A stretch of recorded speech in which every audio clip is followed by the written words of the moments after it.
Is that better now?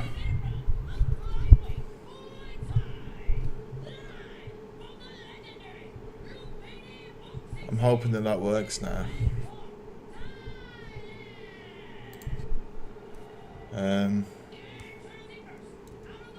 Is that any better?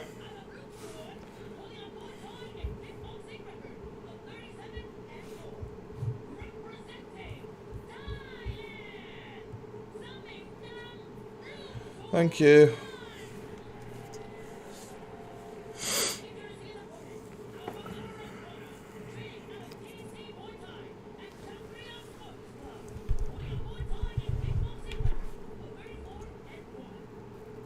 (34-1's a solid record. Tell you, a lot of these Uzbek guys, they're not coming to mess around. They're tough.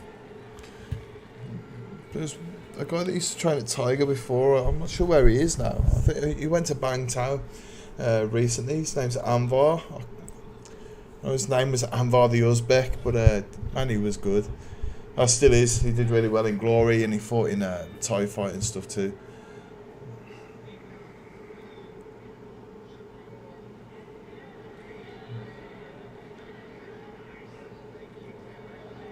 Wow. Sharp little boxing combination from him.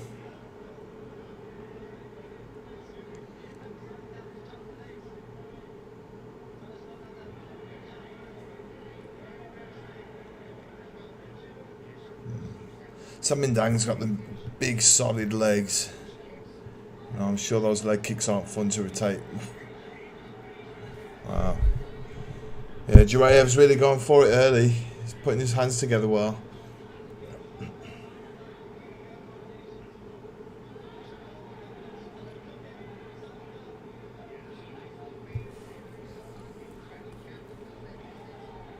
It's a strong kick by Samin Dang.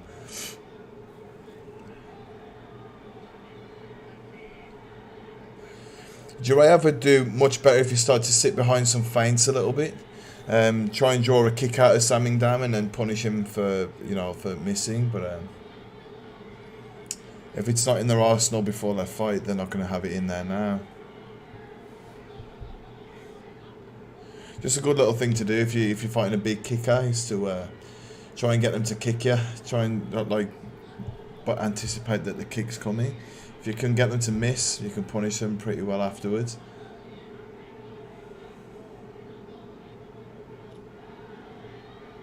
And that's what I think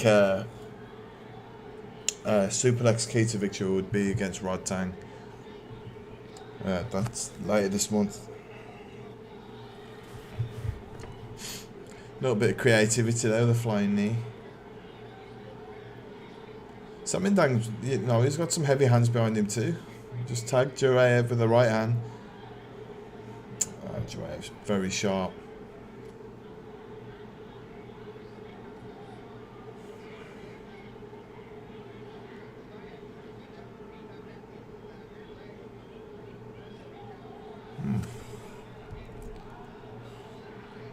Wow. Luckily I can just rewind that for a second. What did he catch him with? It's just a bad angle.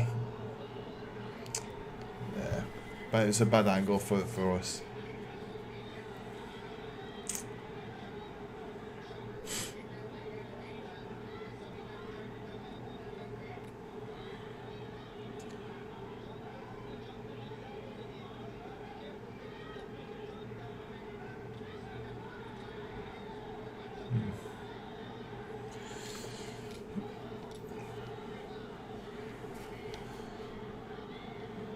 Samin Dang doing a really good job of defending those uppercuts. Just bringing his hand really close to his chin here, but putting it underneath. A lot of people get caught with uppercuts because they're not putting their hands up here. Well, they're keeping their hands here when they need to really bring them down, keep them close. Right, let's open up a cold one.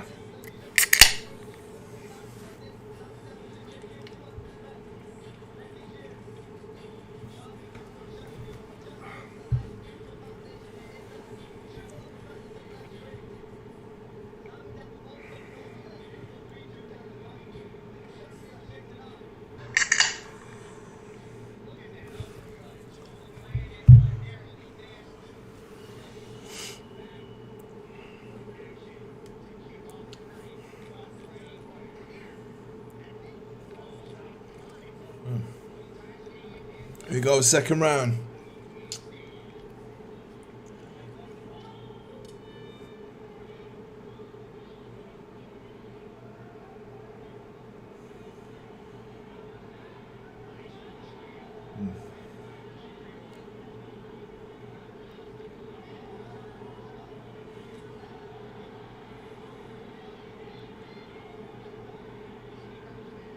Joaev's like a very game. You know, he's really up for a fight.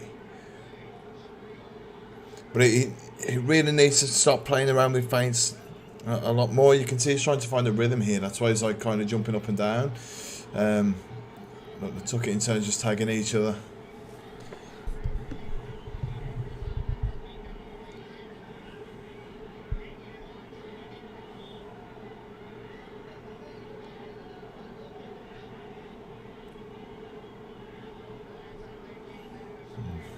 Something damn, you know, he's reluctant to really start firing. I wonder if he's worried about his cardio. Maybe he's feeling a little bit tired because it was a fast start. But, woof.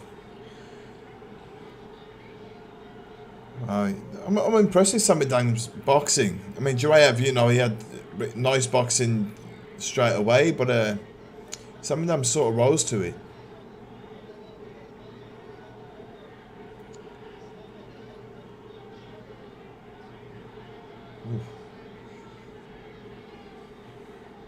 Bit of a bad technique selection there by Samy Dam. He could have really swept him, but he didn't. He kicked the outside of his leg instead. It's more difficult to kick people off their feet that way.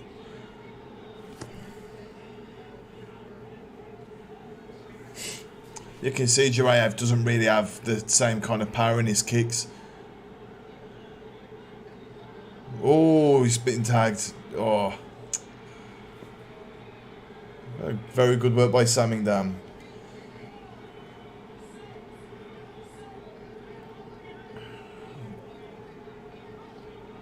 I think it looks like Joaev came into the fight thinking he just smoked Samy Dam with his boxing. Hasn't really anticipated for him to really have his own boxing. So, yeah. Oh, it's looking messy for him.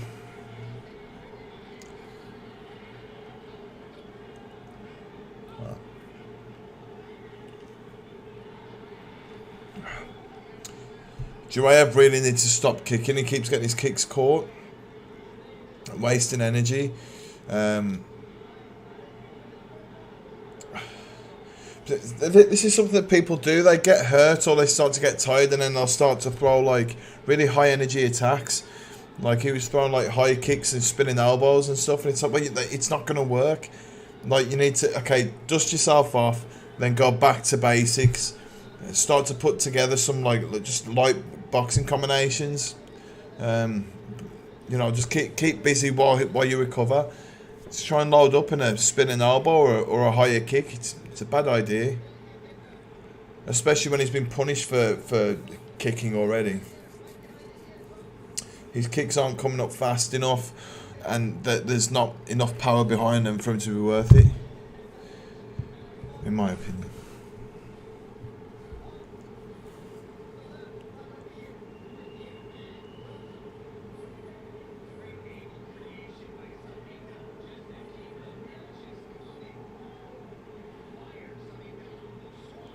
Samy Dam looks very good here.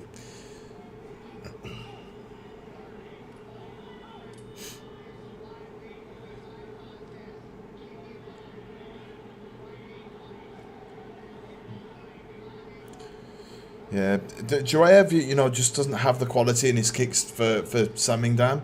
I mean, his boxing's very good. But in my opinion, he needs to win this round.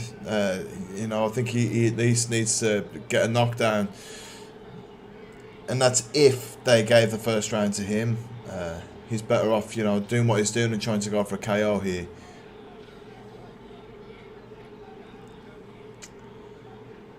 Samy Dam then could have stepped back and taken a second to sort his groin guard out. You know, like to just get like a breath, but he didn't. He's choosing to keep the fight going. Doesn't want to break the rhythm of the fight. He clearly thinks he's got the upper hand.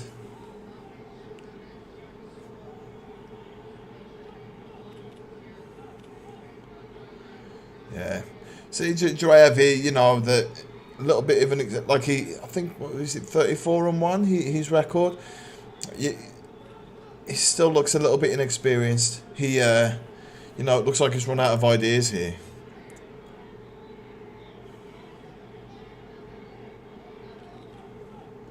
I mean, at the moment, look, he's not really doing anything. He's kind of just standing in front of him. You can't try to be the guy countering if you've lost the fight. If you're far behind, you can't afford to be patient. Oh, that's a nice knee then by him.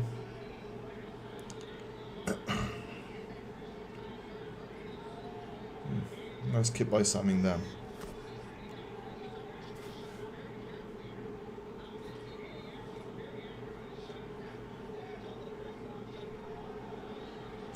See, now, neither fighter really wants to be the one to push the action, I don't think. I mean, Jurayev now, you can see like he's starting to look a bit more urgent, but there's 40 seconds left. And he's, you know, at least one round down and with a knockdown, so yeah, it's not looking good for him here.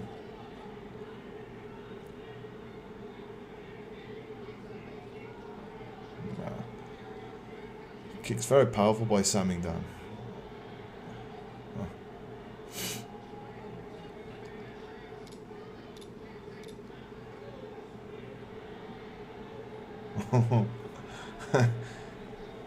Samingdam just showing him that he could kick him if he wanted to. Good fight. It's a nice fight to start the night with. Jurayev is kidding if he thinks he's won that.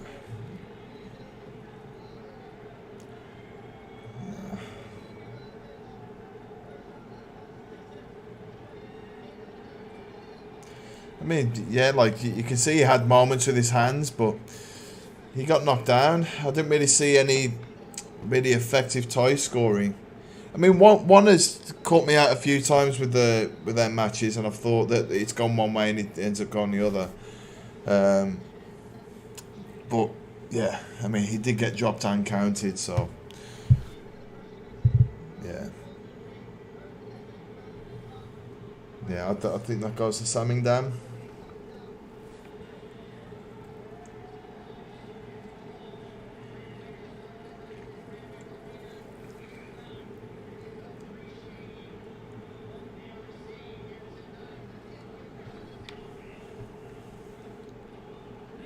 Oh, he's got some nice glasses on. He must be getting ready to swim home with a samurai sword or something, I don't know.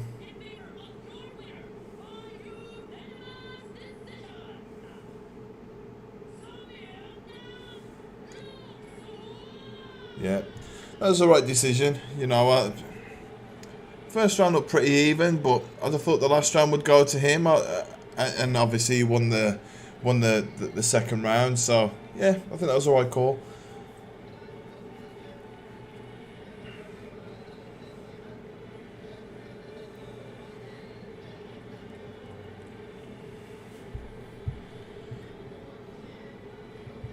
I can't remember this coach's name, but I've seen him on a few videos on Instagram and stuff. He's like a good high energy coach. Seems like fun.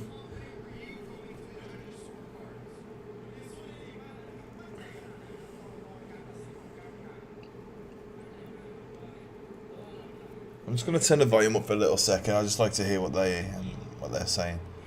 I'm so confident because I always land all my weapons and I didn't back out. At what point did you feel the match shift in your favor? ตอนไหนครับที่รู้สึกว่าเราน่าจะชนะ But, เราเห็นเขาลงแข่งเราได้นะเราก็พยายามย้ำเขาแต่เราก็ผิดพลาดนิดนึงแต่ผมยังมั่นใจว่าผมชนะครับ When I dropped him down on the floor, I tried to punch him again, but I didn't think I'd do well enough, but I did one anyway. You did a great job and we can't wait to see you back inside Lumpini Stadium. Ladies and gentlemen, So I love when they use that Thai translator, because Thai people are very softly spoken, and like they're very humble. In general, when they win, they're very. You'll see it. I'm sure there'll be other times through the night where they do speak very softly, but the translator guy obviously understands English and Thai, so when he translates to English, he tries to put emphasis on the words which like a foreigner would a little bit, and it's funny how like there'll be times later on we'll see it. It makes me laugh. Okay, I'm just going to click forward to live because I rewound it a little bit.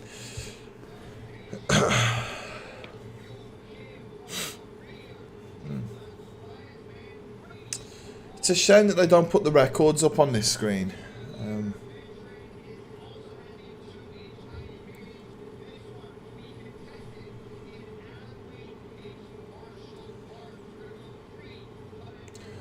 Knees to the head of a grounded opponent illegal.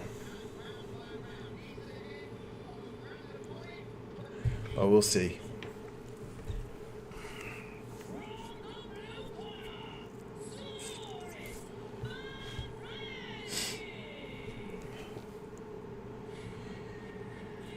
I'm going to keep the volume up just a little bit higher just while they walk out, because I want to hear their records.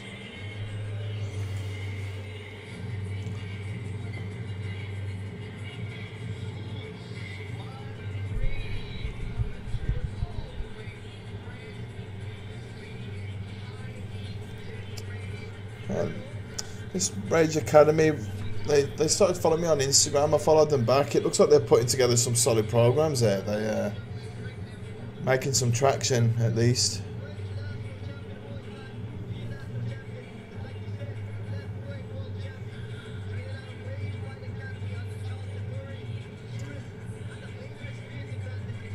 I think they just said that she's a left weight champion.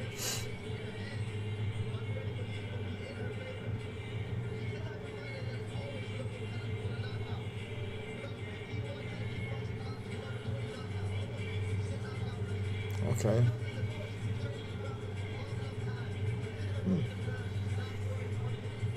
Okay, so I don't know if you heard, but it said that she's got, I didn't hear exactly how many fights, but she's got a 50% knockout ratio.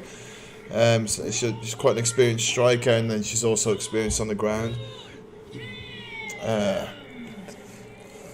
There's a lot of really good Korean fighters around at the moment. But there has been for years. It seems like people don't give them much credit. The credit seems to go to like Japan and China, but Japan and Thailand. But there's definitely a lot of good Koreans.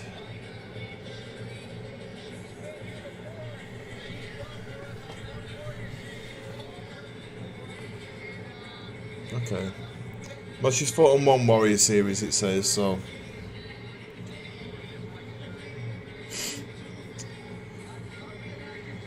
So it sounded like they were talking up her opponent, the French girl, quite a lot. And they've seen this girl fight before, so I don't think they throw her in with someone that they didn't think that she'd have a competitive match with. So it should be an interesting one.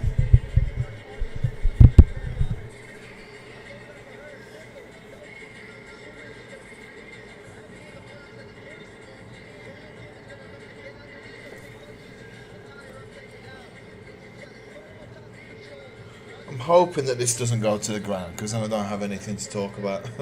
Really, I'm not much of a I've never really wrestled, and I did try BJJ a little bit, but it's not really my cup of tea. It's interesting to watch, and I respect the martial art though. My mum's actually a BJJ person.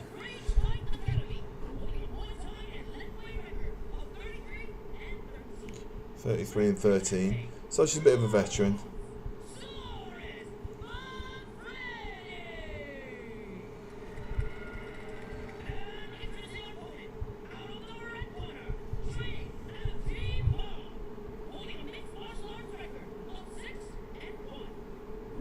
She's got a solid record too, less experience, but 6-1 in MMA. I didn't hear the other girl's MMA record. It was kickboxing and left weight. So, let's see.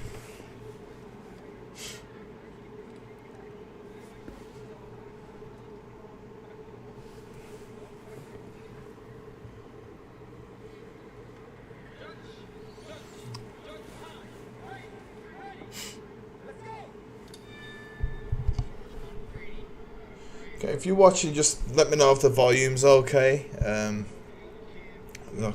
can't see what you can hear.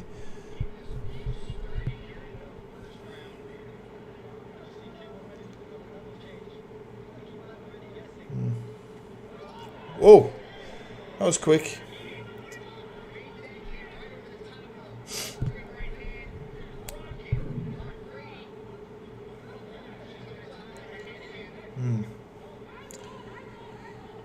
Both very active. You can see they're very high energy.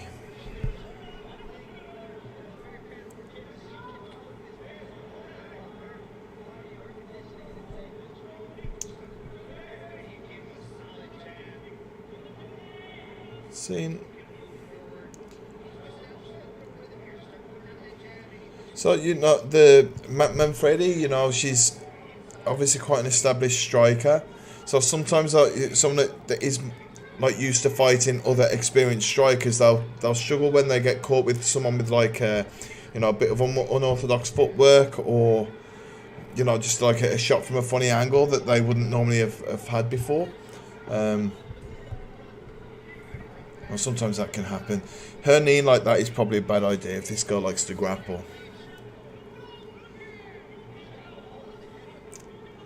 Yeah, you consider Manfredi, not the most comfortable of grapplers. I'd like to see her like bring her arms down over the top of her opponent's arms. Try and get an overhook. Oh, she's very high. It's going to be easy for the other girl to try and sweep her. There you go. Yeah, she's... So at the moment, Manfredi's, clinching like she would in Muay Thai. She's trying to control the head and neck. And, of course, it doesn't work. It's very limited for MMA. And it burns a lot of energy too. It really drains your arms out. Muay Thai clinching definitely has its place in MMA, and it can be effective, but not when you're on your back.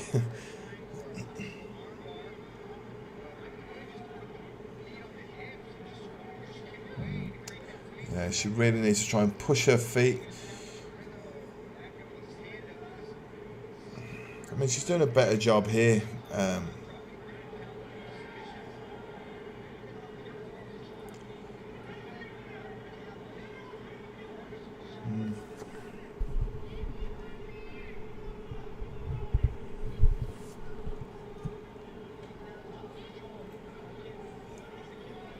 I mean, she seems to be defending okay, but I think she really needs to try and get back on her feet here. Clearly, she's not very comfortable.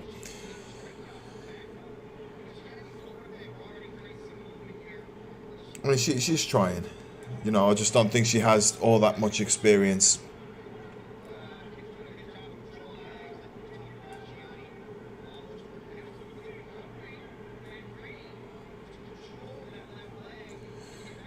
Hey, disgruntled.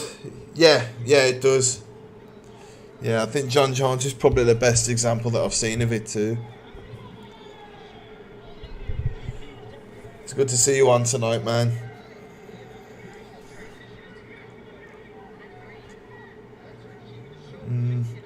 It's a very awkward position to try and get a guillotine from. It's difficult to get any leverage on their neck from here.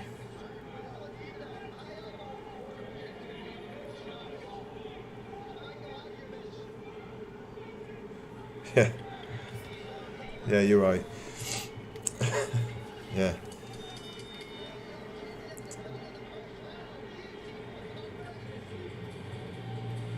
Oh shit. I didn't realise she was asleep. I was looking at your message.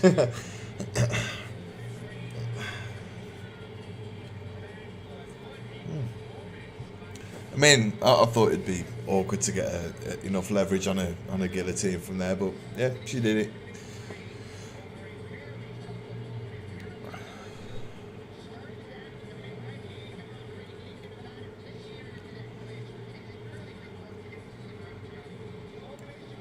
Yeah, sleepy bye-byes. Wow. Oh well, respect to the girl. I mean, she got it in, didn't she? Good for her.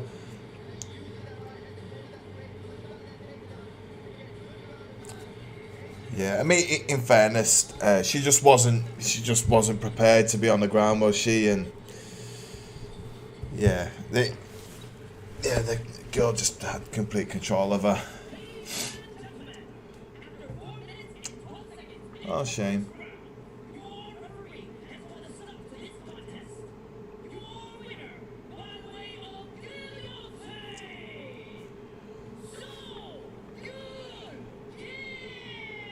Oh, it's another good fight to start the night. You know, it's a fun, entertaining while it lasted, I think.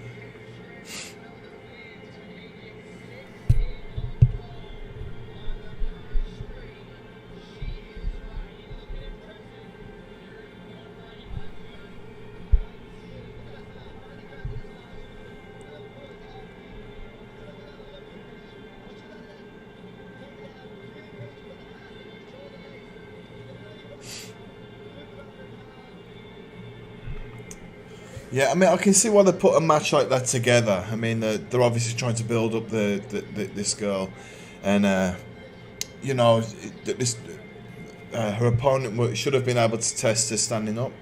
Oh well, it's okay.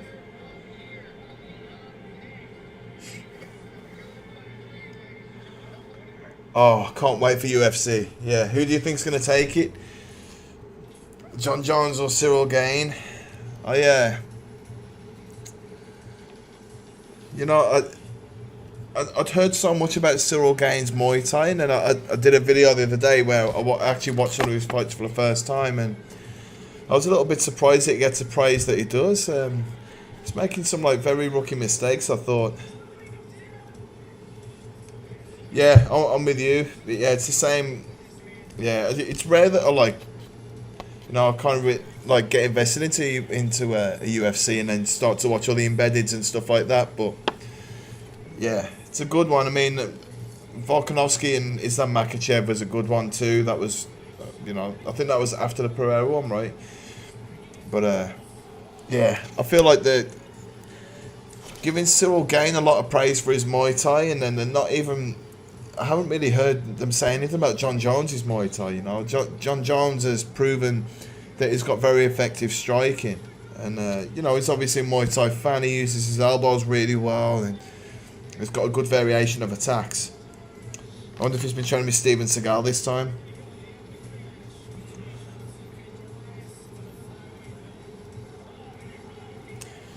Yeah, exactly. I just think that the state of the heavyweights in the UFC, unfortunately, they get away with not being that technical, but then still looking effective while they're fighting. Like if you're to really try and like critique Derek Lewis, it's he's also very sloppy, but also very successful. Yeah. John Jones' teeps. His ability to fight from a long range, but then also close. He uses the clinch really well, elbows and knees. I think that people aren't talking about his stand up enough. I think other than maybe the weight being a factor, I think he could probably deal well with Cyril's Muay Thai, but John Jones has also got a great mind for MMA. If you hear him talking, he knows what he's talking about.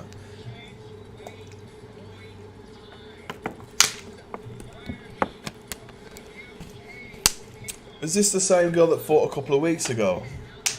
I might be wrong.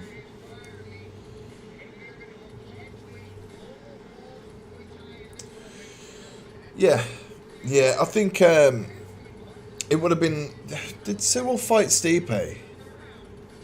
Because Stipe's got excellent boxing, right? Like he wasn't he a Golden Gloves champion and stuff. Stipe, I think it's a much what would have probably been a better match for John Jones to fight against John Jones. I mean, like Stipe, you know, he is a good wrestler. He does have good stand up, and you know I think he's dangerous in more areas than Cyril is. I mean, who knows? Like Cyril might surprise everybody, but he looked underprepared against Francis Ngannou. But at the same time, people weren't giving Francis any credit for the wrestling work that he'd been doing. Like, but you know, bear in mind he'd been at Extreme Couture for quite a while, working with Randy Couture and Eric Nixick and stuff like that. So, you know, I'm sure Francis can wrestle. But, yeah, I think Francis probably made a good move, really, by moving to boxing for a while.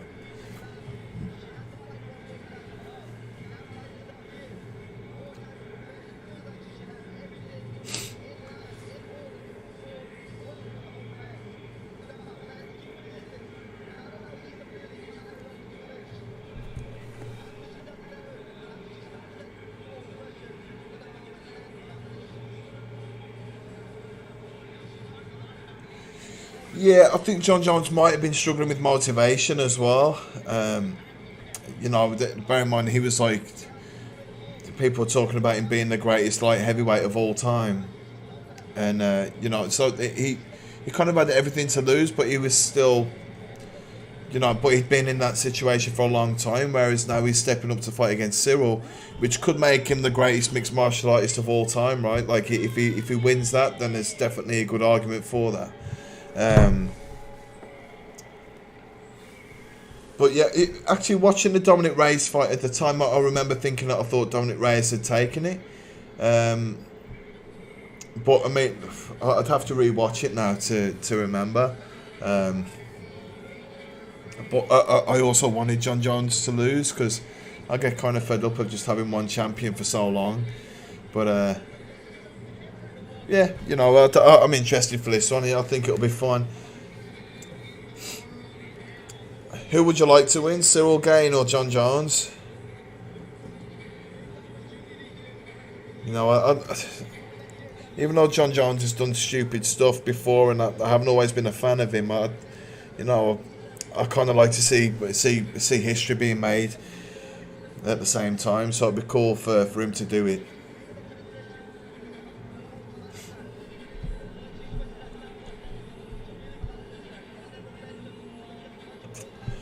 Yeah, look how it's, and he was super strong too. Where is he? Is Yan coming back, or what's happening with him? I haven't seen anything of him for a while.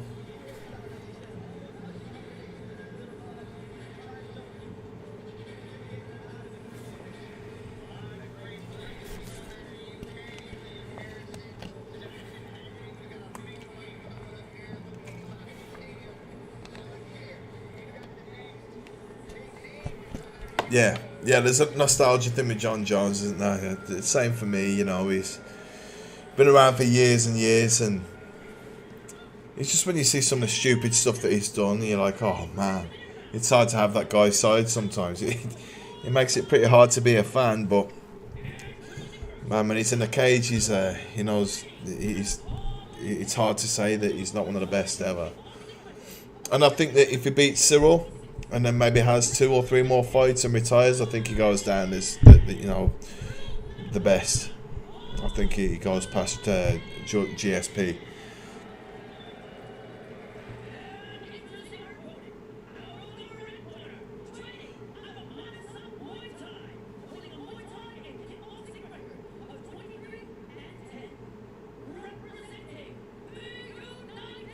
Okay, yeah. See, I didn't watch that fight.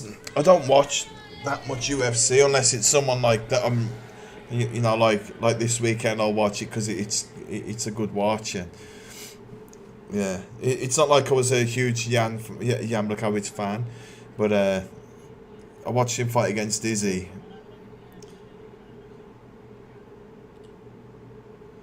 He's strong, isn't he? Like powerful. I think that he'd be a good match for Pereira when Pereira goes up. I don't think he'd be too scared to stand with him, and then I think he'd obviously get the. I think he'd easily get the better of him wrestling too.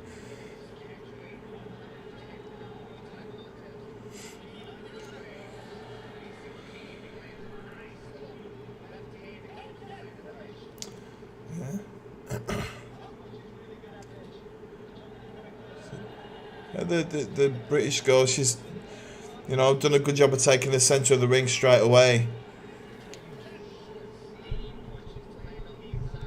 Yeah, Jan does look awkward as well. He fights at like a strange range, doesn't he? He's like looks like he should be difficult to hit, and he throws his shots at like a funny pace.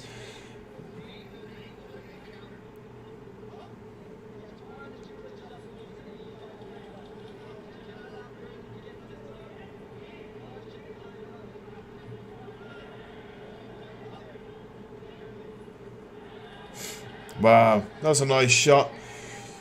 Stepped in with the hook and then caught with the cross. That was a nice shot. Yeah. Ah, well done.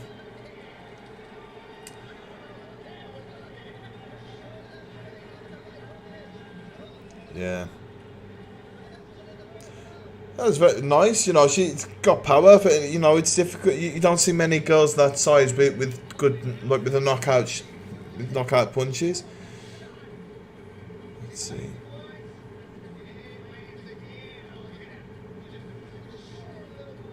That's a good shot, yeah.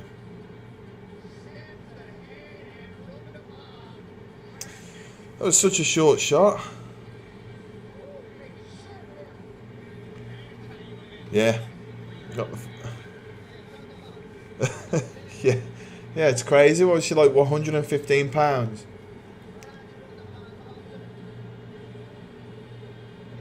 Look how short that left hand was too. It was so short, like. Yeah. Oh well. Good power for the size.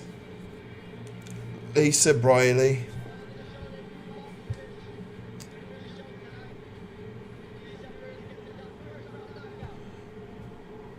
Yeah. Yeah, I mean, that shot would have had power all the way through too. Manasak Muay Thai. I've got a feeling that I don't know where that is. Let's see where that is. Manasak.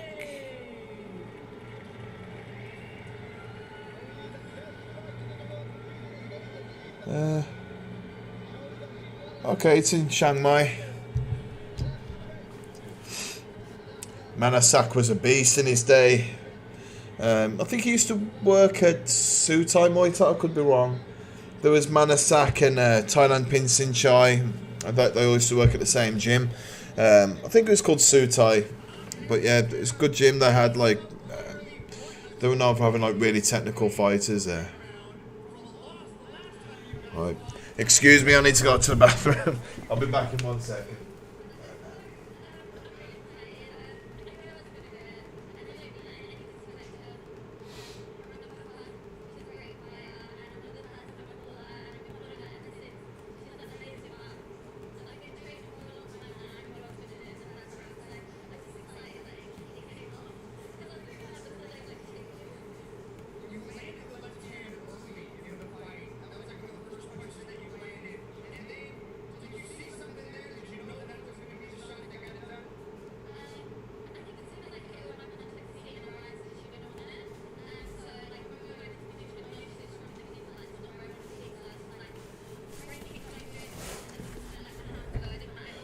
You know, I never saw either of the Shevchenko sisters fight in Thailand. I think that they used to fight the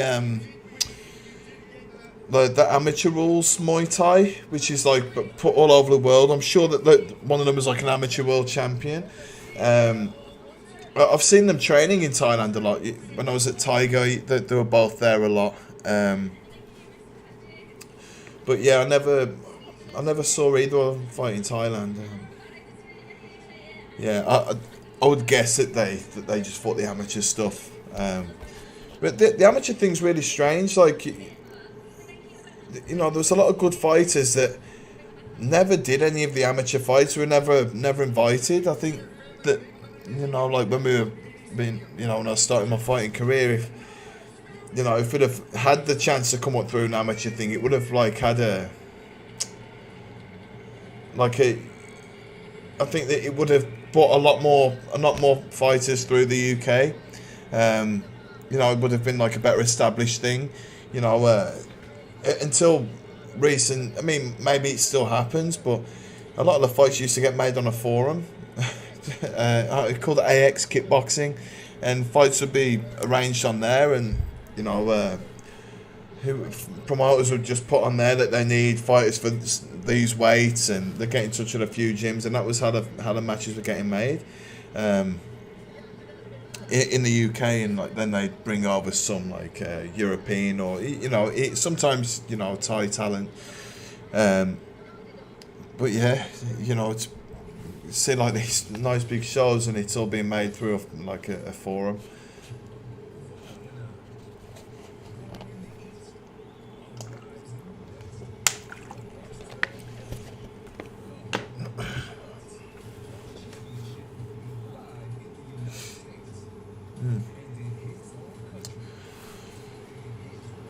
This is interesting. The one going to the USA.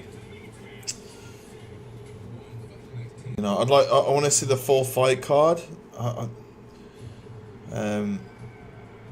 Because I'm sure that the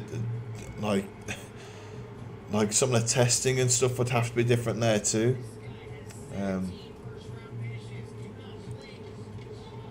Wow.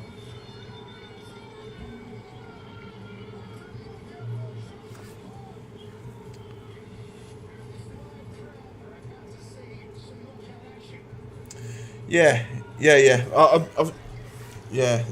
I'd heard that she's fought Joanna and stuff, but you know, I'm not. I didn't really see anything from a Muay Thai career. Like, you know, and like the whole time I've been out here, I've never gone to a stadium with her fighting there either. Yeah, I think Stampy. I haven't seen about Rod Tang. Yeah, I could be wrong. Maybe Rod Tang is on.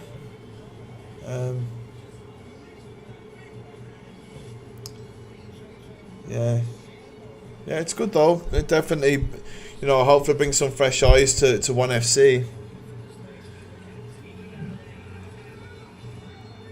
You know, the one's gone through that trouble at the moment with the Muay Thai thing. You know, the Muay Thai thing, like board or whatever, that aren't happy with one altering the rules slightly and still calling it Muay Thai. Really, I think someone just wants to get paid. I think that's really what it comes down to, because it's been happening for years. But yeah, it's a bit of a shame that they're doing that, because that's the Buakaw and Sanchai bare knuckle fight has been postponed because of it. Because BKFC don't want to upset anybody by having a Muay Thai fight or whatever, like changing the rules of Muay Thai and calling it Muay Thai. I wonder if that's why in Thai fight it's called Card Shuk and not Muay Thai. It surprises me that the Muay Thai board have been upset with it, because Chatri is Thai, and you know, it brings a lot of money. So you know, you think that it's in a bigger picture a little bit. Yeah, exactly. It's crazy that they've done that. It's not a good look for them. Someone's asked him for money and he said no, I think is what's happened there. Yeah, call it Muay Bran or just whatever. I mean, Card Shuk is fine, you can call that. You know, if they really wanted to upset people, I could call it, is it Kun Khmer? Which is exactly the same as Muay Thai but Cambodian. Because there's a big argument about whether Muay Thai came from Thailand or Cambodia. So yeah, just upset everybody and call it Kunkumur instead.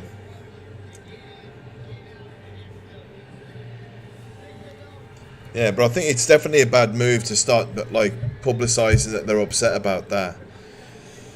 Not a good look at all.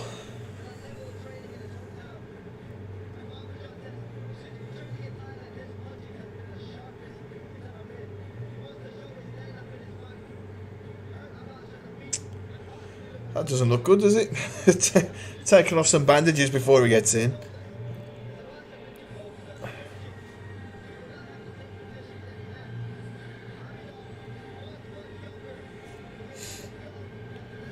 Yeah, I'll fight in a minute. Let me just take off all my bandages from my injuries.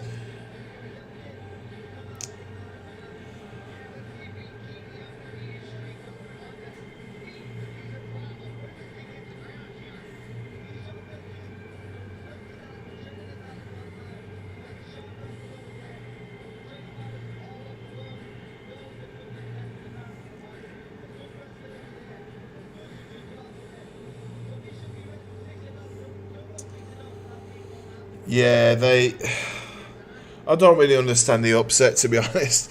It's they're both kind of ancient martial arts, right? And that, like, I only realised because I looked it up the other day, and yeah, there was some talk about that, and yeah, very strange. I mean, there's some like really cool stories if you listen to like if you listen to like some of the Thai trainers speak about where Muay Thai came from. Yeah, I wouldn't want to say the name incorrectly, but I think his name was Nakhon I think it was the guy's name, and during the war between Thailand and Myanmar. I don't want to quote anything or say this is exactly the story, but this is from what I kind of remember being told. But Nakhon but was representing Thailand in obviously he was like a soldier at war, and he had to fight a lot of Burmese soldiers, but one-on-one, and he used Muay Thai, and that's I think they kind of consider him as the Godfather. Yeah. Yeah. Nakhon. Yeah. Yeah. Yeah, it was actually Fasachon, Lightning Teep, that was telling me about that, because he was, Fasachon was like Lumpini, Rajadamnern, and Thailand Fighter of the Year, everything, but he speaks so passionately about other fighters, and yeah, he loves the history of Muay Thai.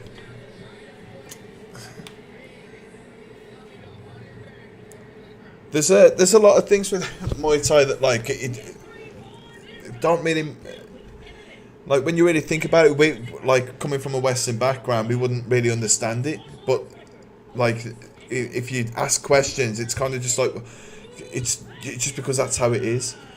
Like, why couldn't women touch a ring in Lumpini? And it's something to do with the Mongkol and like different blessings and that kind of thing. And the easiest answer is just to say, well, okay, yeah, good tradition. It's like, why do women have to go under the ropes and not over the ropes? But then a woman can go under the ropes and then put a Mongkol on, because the Mongkol can go over the top of the ropes. It's yeah, it's a strange one, and then it's something that, like, I don't think many foreigners really know the answer to. 'Cause I don't know whether Thai people are reluctant to say, or they even them don't really know. They just accept that it's tradition.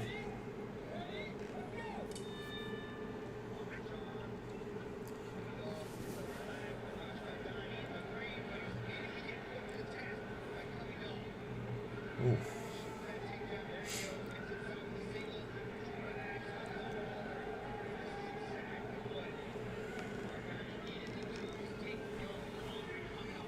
Yeah, it is.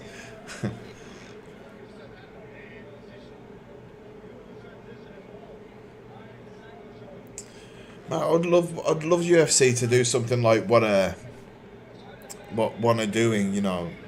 Like, it'd be so cool to see like some of the UFC athletes mix it up and do some standing fights. You know, I hope that like Dana one day picks up on it, or you know whoever else comes in after Dana. I think what one are doing with these fights is a really good idea. From like a, you know, like obviously I love to see Muay Thai and kickboxing a lot more than this.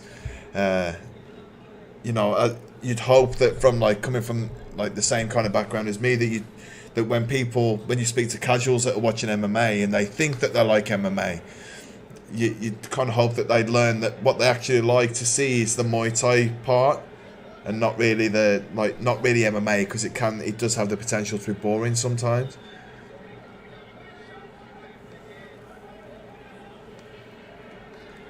Yeah, Pereira, you know, I think he's just going to have some problems when it comes to wrestlers, isn't he? Even though that he's, you know, even though he's champion, he hasn't really fought anybody that's been able to take him down, and it'll be interesting when he comes across a decent wrestler. What's the Italian guy's name? I think he'd be a good match for Pereira. More so than the... man, I'm so bad with names. But...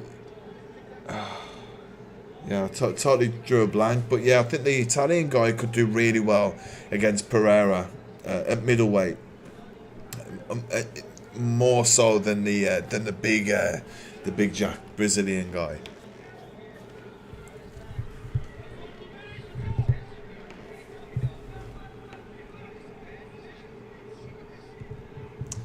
Yeah, Martin Vettori. Yeah, that's it. Marvin Vettori. Yeah, I think he you know, he's got potential to really upset the UFC if they ever match him. I mean, even Rob Whittaker could do well. I just hope that Rob Whittaker wouldn't have come in with confidence in his striking, because you know the game plan has to be to take him down, right? And I think Vettori might have better wrestling than Whittaker from what I've seen, but I don't know. There's a lot of good fights there for Pereira, but I do like that he can just starch everybody if he wants to just put his hands on him. He's a scary man, isn't he, Pereira? There's not much emotion to him. He's almost like a Bond villain.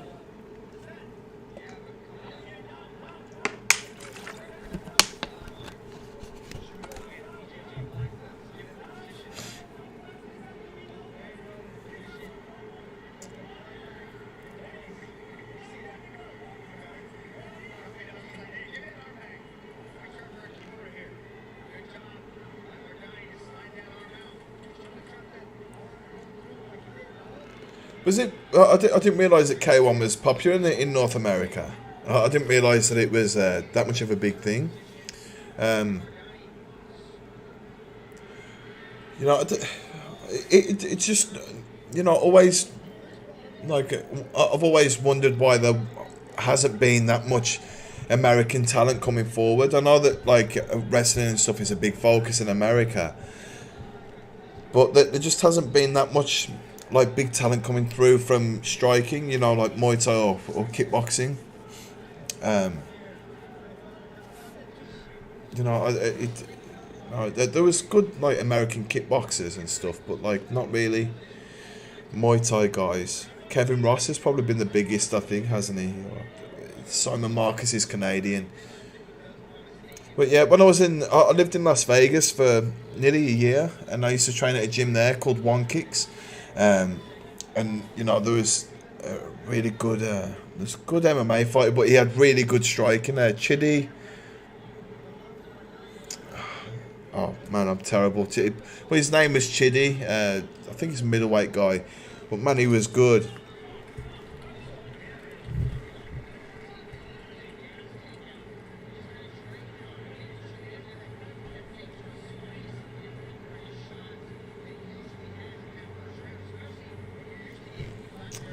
Yeah, I mean, talking about Pereira, like I heard like, even though I don't know that much about him, I've just heard what people have said.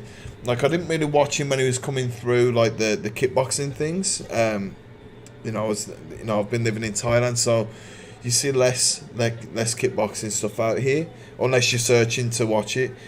But I heard that he didn't start. He didn't even start kickboxing until like much later in life than most guys. And then he was a mechanic or something like that. So yeah, he's just naturally a really hard hitter, but he's applied himself in the right way, it seems, and it's paid off for him.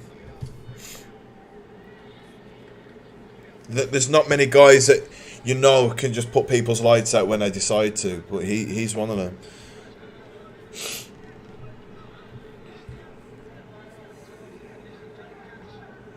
He's done the same thing to Izzy twice now. Israel's like taking the fight the whole time, and then it last round steals it with a knockout. Do you remember Alexei Ignishov? He used to fight in K1 back in the day. He was big Russian. He was Belarusian kickboxer. They used to call him the Red Scorpion. But he used to do something similar. But apparently, he got a really bad drink problem. He used to drink vodka before he fought. But he just sort of coast the whole way through the fight and just knock him out in the last round. I think he got quite a few knockouts in the last round. Just another guy that when he decided to turn it on, he could do good things.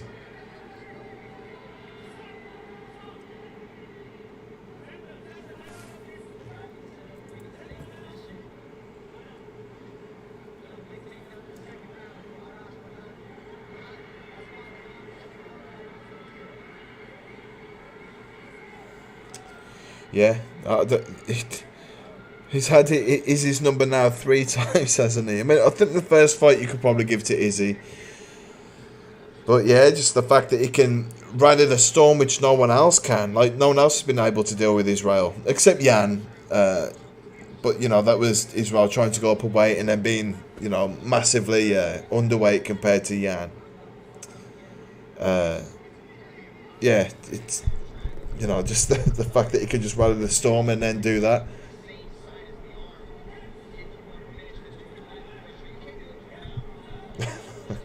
Yeah, I think to really understand Israel, or what it's like to fight Israel, you'd have to be in front of him. He's one of those fighters where I think he's going to be manipulating you all the time with where he's looking and the way that he does his feints and he plays with his hands. His hands are here and then they're really far apart. Then I think Israel would just be it'd be a headache trying to figure out.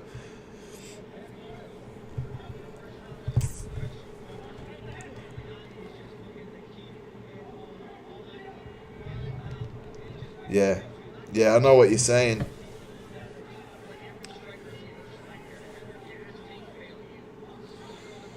Yeah, I mean, you can't take anything away from Israel though. At the same time, it's not just a 1-2. It's from Israel Adesanya. Who's he's one of the best in the world, isn't he? He's done so well through his kickboxing career, and he's so experienced, and he's got a very different rhythm to him, and I think it must be difficult to get sparring partners that are going to kind of match that style too. And I'm sure Pereira is one of these guys that brings people in to spar with. But preparing for someone like Israel would be trouble. You'd be better off fighting sparring with breakdancers or something like that. Get some b-boys in.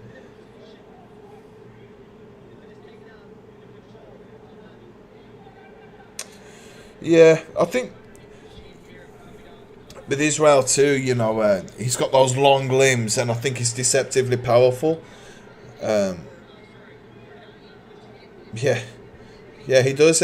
Israel, he's got the kind of body that hurts you when he hits you, hasn't he? He's bony. He's got them long, thin, calves. The bottom parts of his legs, his shins are just gonna hurt you.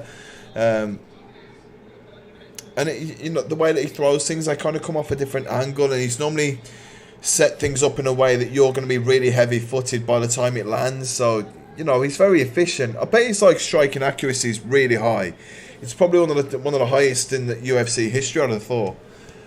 I know Conor McGregor's up there, like with the accuracy, but I think Israel Adesanya, you know, the amount of strikes that he throws, I think he actually lands a lot of them.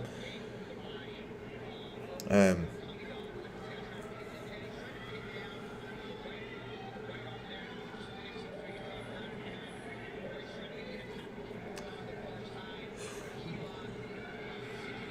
mean, that could be true, right? Like, if you look at them, they both got long legs, you know, long limbs. They're big guys. And the thing is, Pereira, like, he doesn't have the ability to really roll over his leg. I think he's got like a bit, you know, lack of flexibility. I might have made a video about it. I think I did make a video about him a while ago, and I think that was one of the things that I picked up on at the time, was that he doesn't really throw kicks in a way where the kick's going to land that heavy. Israel does a much better job with his kicks than Pereira. It's just that, you know, if you look at the way that Pereira kicks, he's not really throwing his shin into it, and he doesn't really get his hip into it either. Israel, coming from, like, you know, probably has a longer history of training in kickboxing and Muay Thai, and then also adding his breakdancing and stuff that he's done and whatever, you know, he's going to be a very fluid kicker.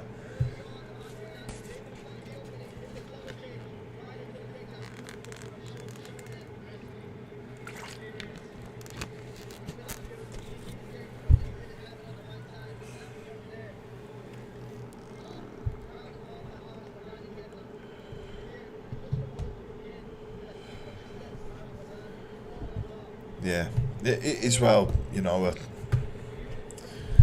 really on paper you'd have to say he's a better striker than Pereira. It's just that you can't beat Pereira. It's a funny thing.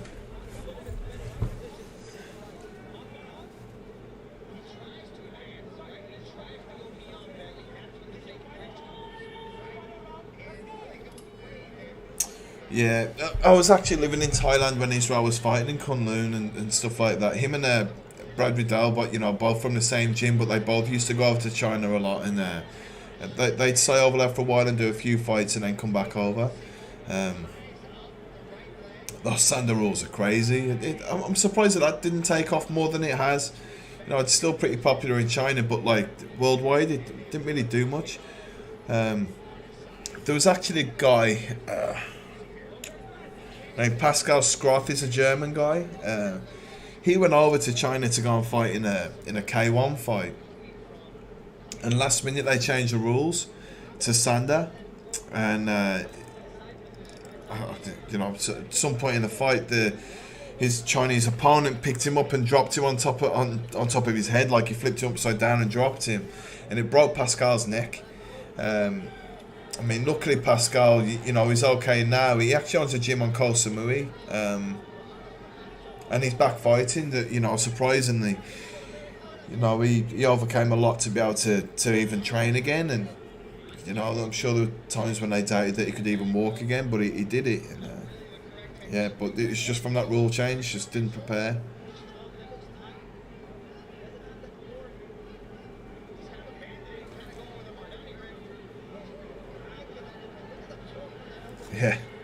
Yeah. Pereira, you know, he's technically always going to be the underdog, isn't he? You know, he's always going to get written off by kickboxing fanatics and stuff. But yeah, he's proven that, you know, he's got the grit to stay in there. He's super tough and whatever. He's a guy that, like, you can't really try and replicate him either.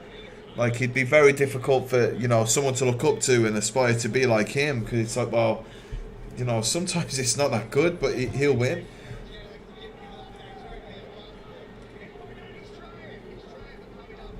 Yeah, yeah, Sanda's a funny one. I think Borkow fought Sanda a couple of times too. I could be wrong. I know that Andy Sow used to fight shoot boxing. which I think is similar rules to Sander. Yeah, I think it was the M1 or something like that they used to call it. Borkow fought in there, and he fought in one of their tournaments, and he won it too. Yeah, that Weili Zhang, you know, she's been up at Bangtao training there, and like everybody, you know, I'm friends with all the coaches there, and they all say that she's just a hard worker. She's very serious, very professional, turns up, gets her training done, then wants to stay for a while. They have to send her home. But yeah, she's a beast, and you know, it comes from that Chinese mentality, I think, right? They you know, she really wants to prove herself, and you know, the Chinese athletes, they do work hard. You know, look at their gymnasts and everything. Like you know, they might not always be the most genetically blessed. You know, they're not typically that big and that strong, but they'll get there. You know, with work.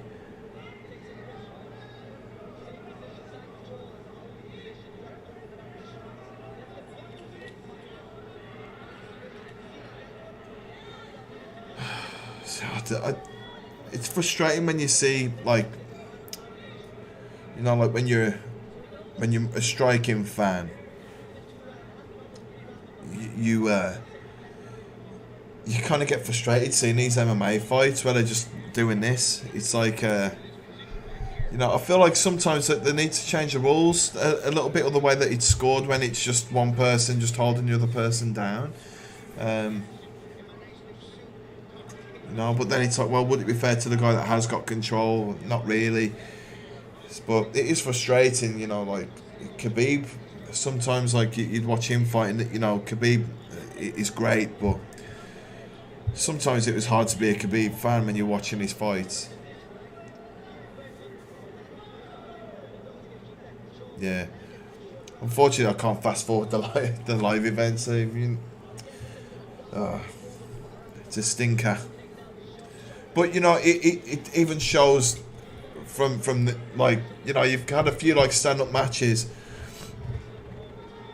and you know, even the last one was with the girl fight was an MMA fight, right? The one where the girl got choked, but it was exciting at least. But it can show how boring MMA can be to watch when it's put on the same card as Muay Thai and kickboxing. Yeah, it wasn't really even an MMA match, was it? There wasn't really much strikes, a little bit of ground and pound. Yeah.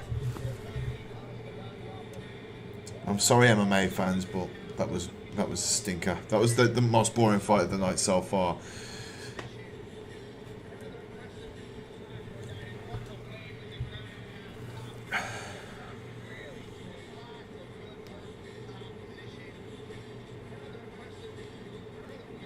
Oh well. There's I think the next one's a heavyweight MMA fight, so hopefully they come out swinging.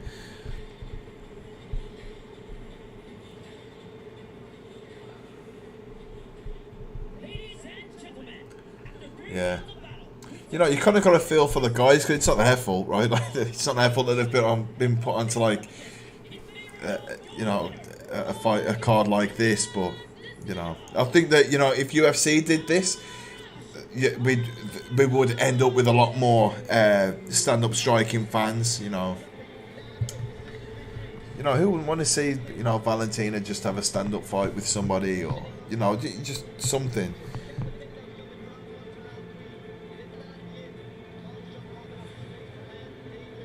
Absolutely. Yeah, I'm with you. Disgruntled, I know what you mean.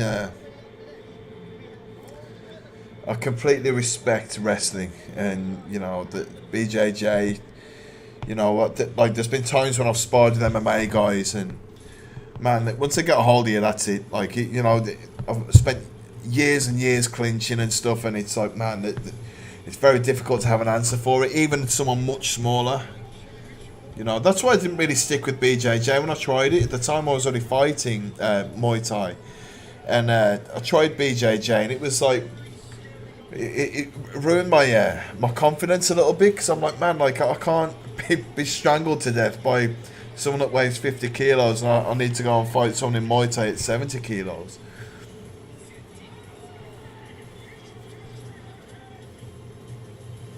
Yeah, well, actually, one of my one year it was actually while I was in Vegas. I'd gone to train at Extreme Couture. I'm friends with a few people there, and it was sparring day, and Randy Couture, like, what was he was doing a little bit with some of the fighters and stuff, and I didn't have a partner for the round, and he came over and was like, "Do you want to do one?" I was like, "Yeah." And I remember, like, we touched gloves, and I came out and I threw double jab right hand, and then went to throw a left kick, and he just caught my kick and pushed me down by my knee, and then just sat on me for like 5 minutes. And even when he was coaching me through, like, this is how you're gonna get back up, and like, put your head through here now, push and whatever, man, I just really couldn't move. Like, I was like, but yeah, I couldn't get out. And that was Randy when he was like over 50 years old.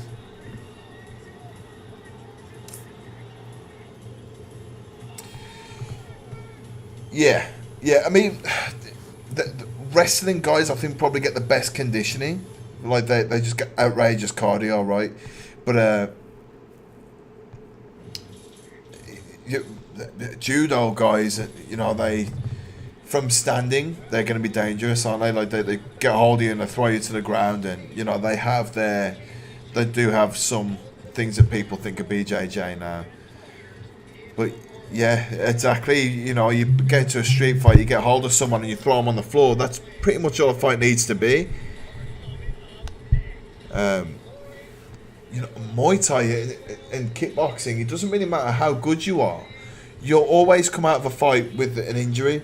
Like, even in a street fight, you can get into a fight with some drunkard and just hit him once and you break your hand, or, like, risk killing that person. Yeah, it's crazy, a couple of years back, there was a guy that was just causing trouble everywhere, and he was like pushing a group of people outside of a bar, and the two guys had hit him already, and they, it got kind of broken up, and one of the guys, and someone else came up from behind him and kind of put him out of his misery, and came up behind him and just put him to sleep, and to save him from himself, I think.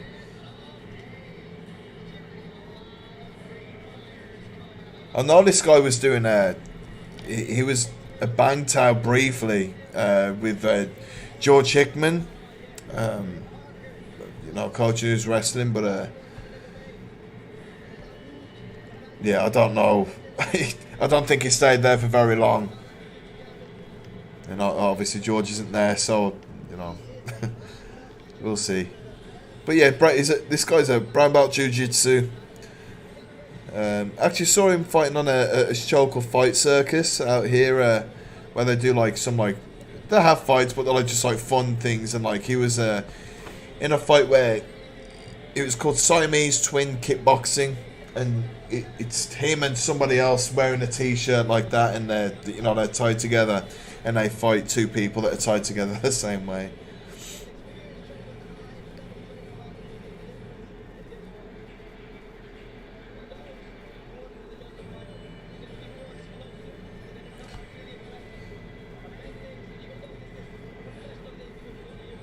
Yeah, I mean, I can't imagine a judoki grabbing hold of me and dropping me on my head on concrete, man. Yeah, dangerous, but I mean, self-defense, right? The wrestling conditioning is really surprising, but it must be something to do with like a lactic threshold or something like that. I'm sure there's a word for what they do, but like, you put those guys in anything and they'll never get tired. Like, I don't know what kind of training they do, but they get these. You go into like a circuit class or a strength and conditioning class, like a Tiger, for example, or Bang Tao. And if there's any wrestlers in there, you'll find that, like, even if they're new to what they're doing, they can manage, and like they, way more than you'll see from a striker. It's strange. Yeah, one's got like a huge talent pool. It's a shame that what's the is it Pinson Chai? No, it's not Pinson Chai. The gym which is like taking all of their fighters out of one. It's a shame that that's happened because they thought that Fairtex were being favoured or whatever. I'm not sure of why, but yeah, they've pulled all of their fighters from one. And actually, some of their fighters are still going to fight in one, but they have to represent a different gym. What's it? I can't think what gym it's called now, but I forget. It's been a long day.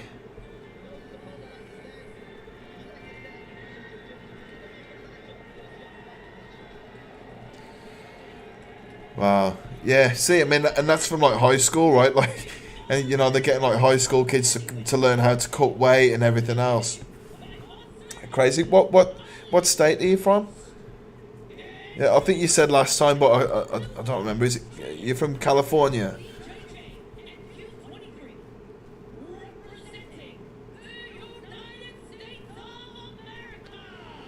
Yeah, yeah. You know, it's isn't it crazy that they get kids to cut weight when they're still growing and everything else, and the way that like when people are younger, the way that their weight can fluctuate. Yeah, I thought it was California. Sorry, man, my memory's terrible sometimes. I remember some stuff and then like others, I'm like, oh, yeah, straight out.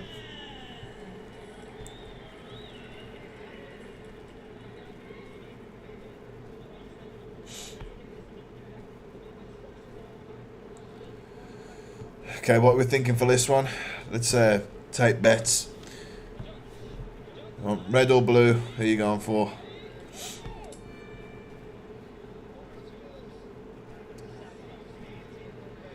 All due respect to Ben, I've seen him in a Siamese kickboxing fight and I wasn't impressed. Oh. Wow. Oh my god.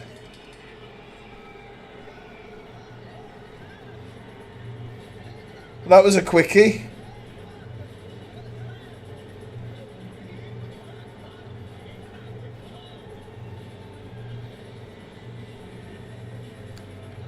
Damn.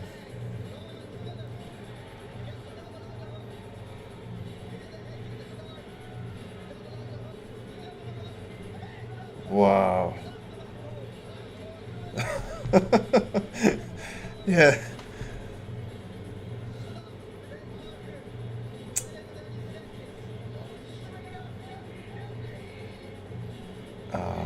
Damn. I know you shouldn't laugh, but good God.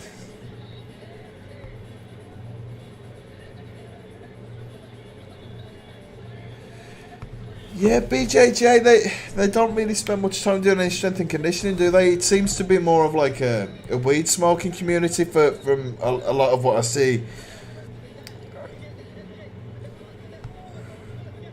You know, it seems like they're very chill. You can always tell, like, to see when someone comes from a BJJ background to come and learn striking. There's always like they have a different attitude towards striking, and they seem to have like different questions. They're more interested in how to manipulate someone's balance and that kind of thing in general. But even when they put their hands up, it just doesn't look right somehow.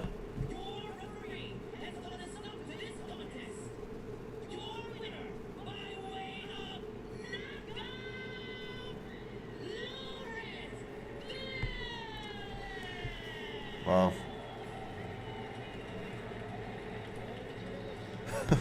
I mean, this guy's definitely a big, strong athlete, isn't he? Good God. Like, that, the guy that he's fighting is a big guy, too.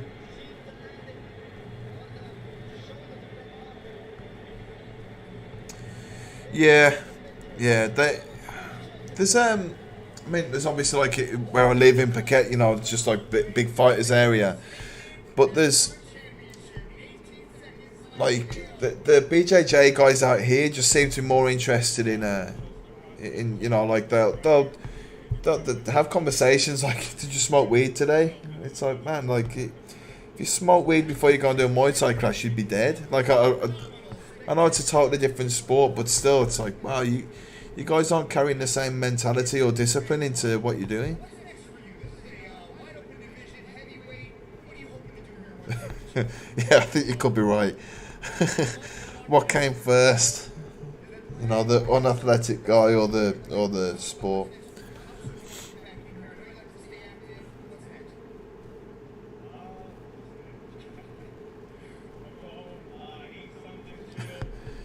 Yeah, the BJJ guys just listen to the Joe Rogan podcast and smoke weed. I think that's what they do.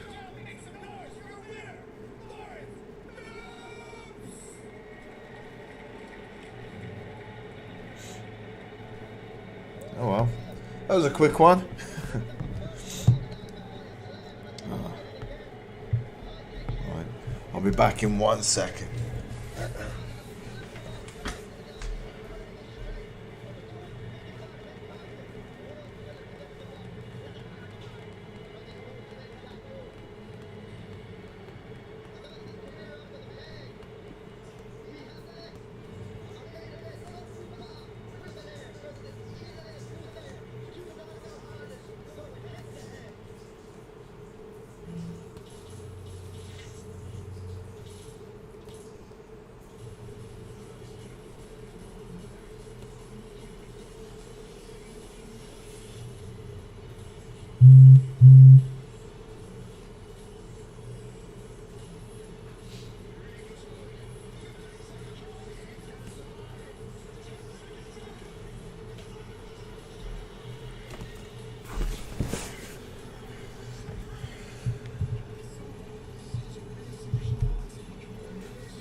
Oh man, look, if you know Rodtang doesn't get you, then who knows if he doesn't catch you first.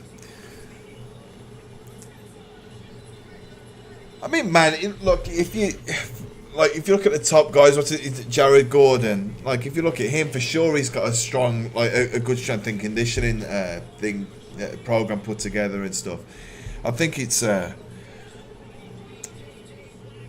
you know, like, as long as you go into your classes and you're spending time learning technique and you're drilling and drilling and drilling, then everything else is your responsibility. If you want to improve in any martial art, you know, you have to become a better athlete. I think you need to take that discipline with you. You know, even if you're just going on like a run a week or something like that, you know, just to do a little bit more than everyone else is doing.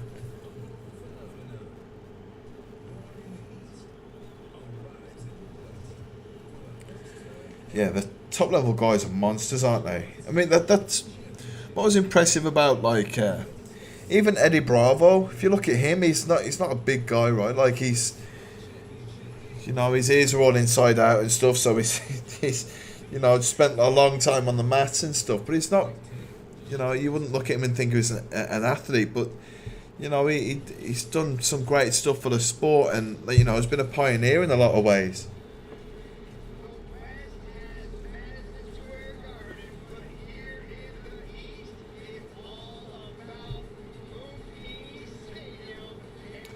I remember when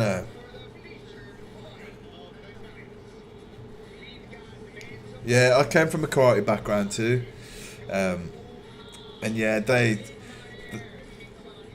it's good that I think coming from a karate background is good, because, you know, it might lack in like effectiveness, like compared to Muay Thai or other martial arts. It teaches you how to really respect technique and the meaning of technique, but the way that they, you know, you'll like hold one shot for a long time, like, and you go through the basics for a long time, and then, you know, like the fact that they do get you to do push-ups and stuff in general. It does seem like, other than like a warm-up in BJJ, people don't really spend much time doing anything extra, and I think if they did, you'd start to see like a big difference. You know, I remember when I was like 14, we started to do Muay Thai, and there was like, I live quite far from the gym, so, you know, I used to turn up for Muay Thai classes and we'd do those, and that'd be about it. Um, but some of the guys that live closer to the gym that were the same age could stick around for longer. My mum used to sit and wait outside the gym for me, and you know, it'd be like an hour's drive total, and then she'd be sat outside the gym for an hour. So of course, she wanted to get back, and she never moaned. But like some of the guys could stick around longer, and a lot of them started to do like kettlebells. They were like the thing that everyone was doing at the time. So they'd do those, and like then we'd. After a few weeks or months, to be sparring with them, and they just felt way stronger, and it's just because they were doing that little bit extra. But it's like in any gym, if you're willing to do the extra bit, whether it's that with adding in that extra bit of training or eating that little bit cleaner, whatever, it can make a difference.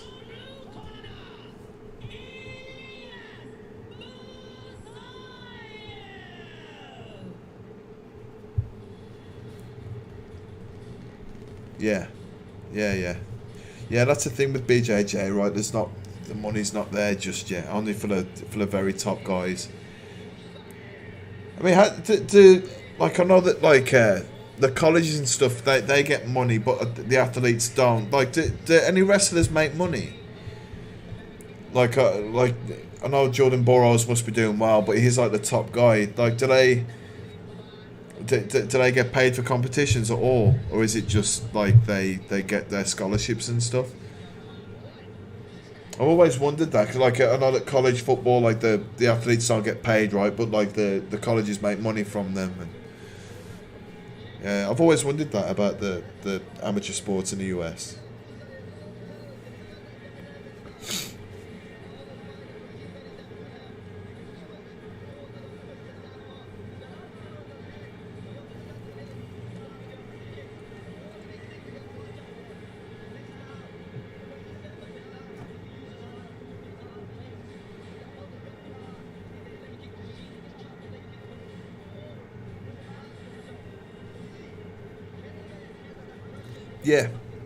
Yeah, and that's good. Like you have the. I mean, like, what's it? £16 difference. It's once you got that in, your opponents will definitely feel it. Like your training partners and stuff.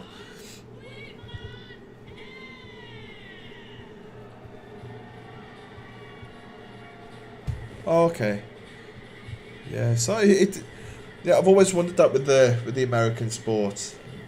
Like, someone somewhere is making money, but not the athletes. Like, it confuses me. But in the UK, I don't think there's any kind of scholarship programs like that. Maybe like just for like actually learning like a thing, but not for sports.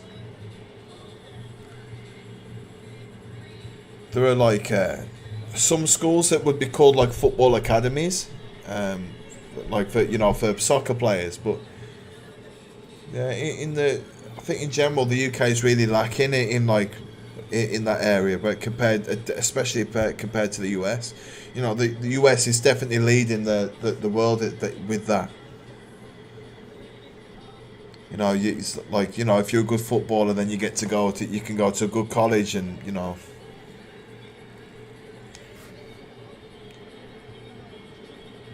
Okay, yeah. So yeah, sponsorship money.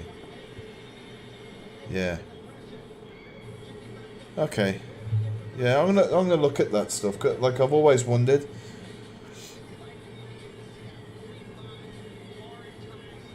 I know the Hickman brothers they were, both high school wrestlers, and then they both competed in college too. They're from Carolina, but I'm not. I think they competed for the Carolina State. I could be wrong.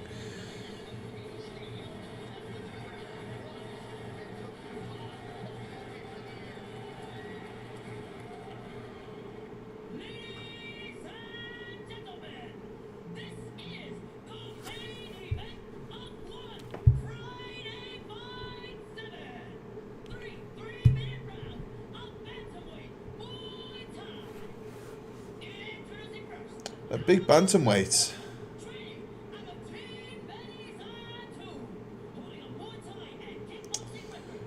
guy that fought Nongo most recently in this corner.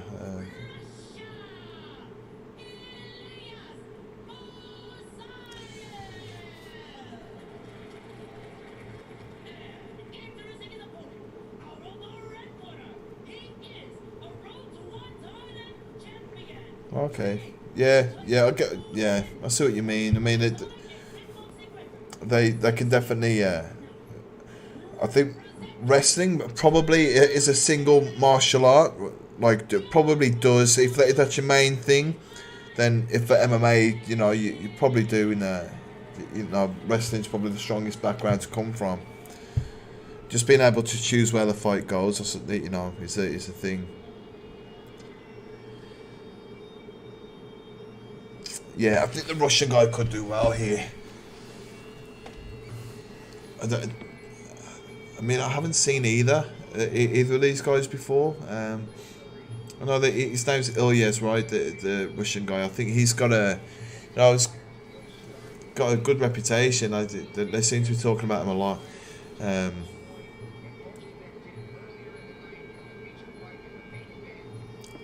Yeah. I hope this is one of the fights where we see a good mix of styles.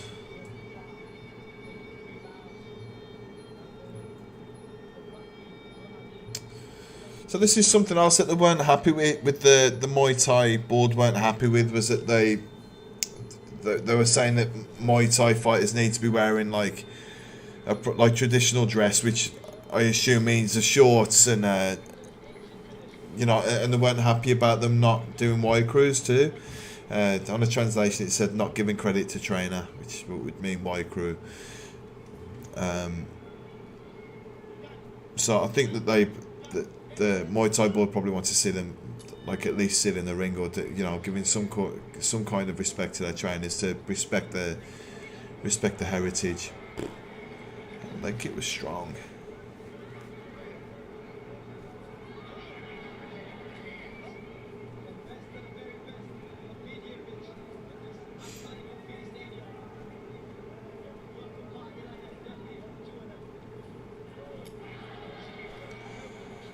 I like to use that hopping teep that the Russian guy just used, Musayev.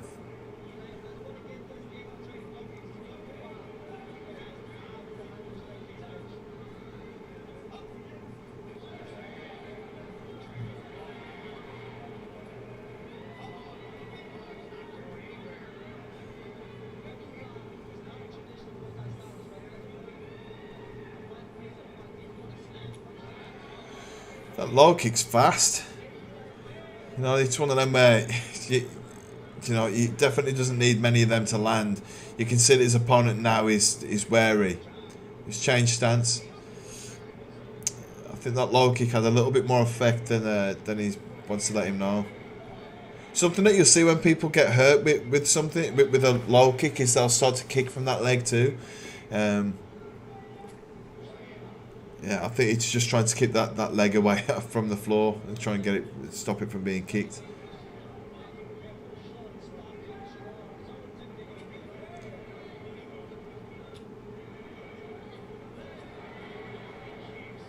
Yeah, he needs to start to do something about those kicks.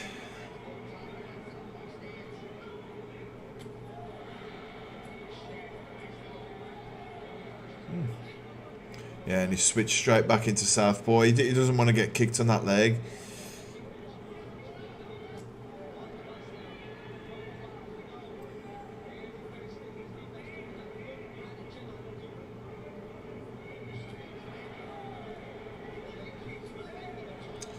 Oh, mate, he's coming through some strong kicks of his own, Musayev.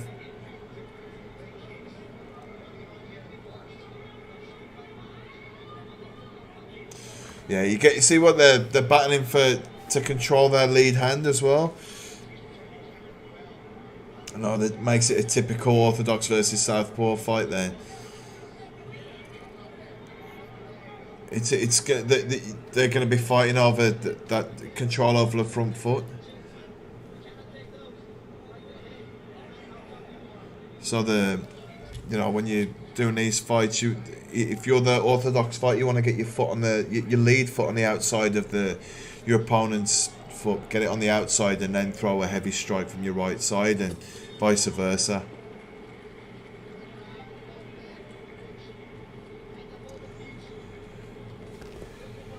Yeah, I'm surprised too. Yeah, I mean, what he's doing's working well. The Thai fighter might not even realise that he's really hurt his leg. But I'm pretty sure that leg's feeling it.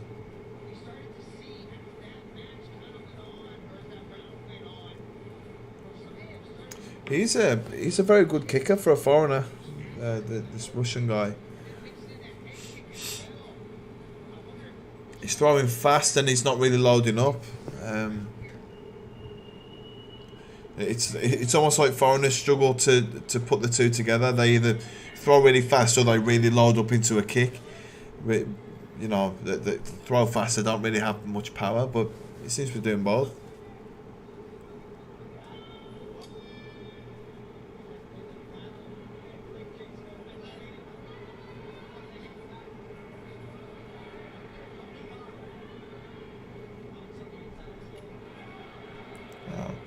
It's very fast, this Mosaev.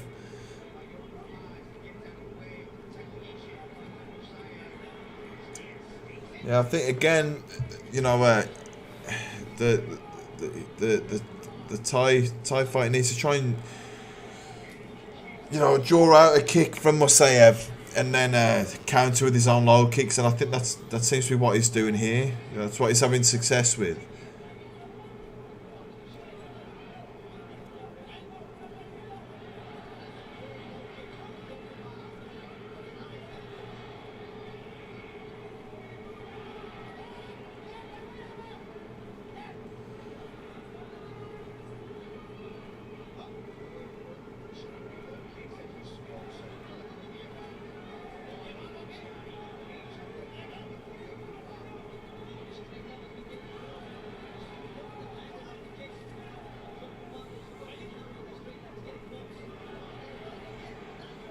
So, if this was a bigger gloves fight, you could say you just think that the Thai would just walk forward with his hands up and just take some, take the punches on his gloves, but just land low kicks.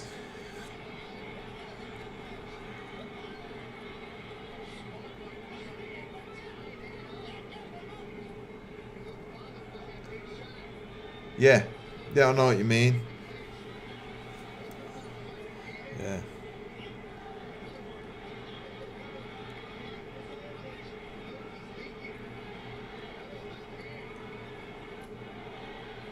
Yeah, I mean, to land a kick effectively, like it has to be set up properly, and that's. No, I see what you're saying. Yeah, setting them up with plenty of straights, and then playing with the timing of the kick. That's gonna, that's how you start to land kicks effectively.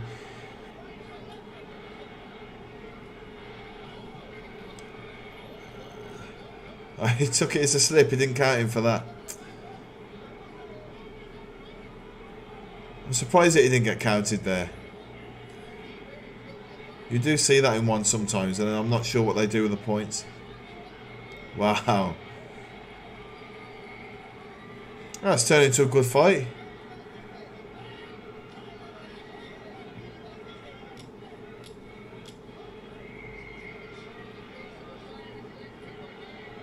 Wow.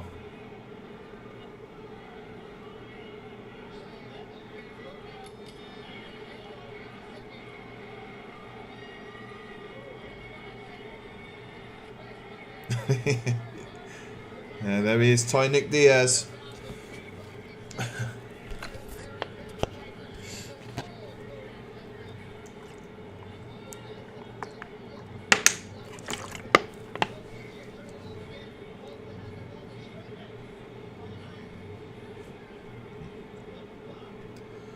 Yeah, it's a good one.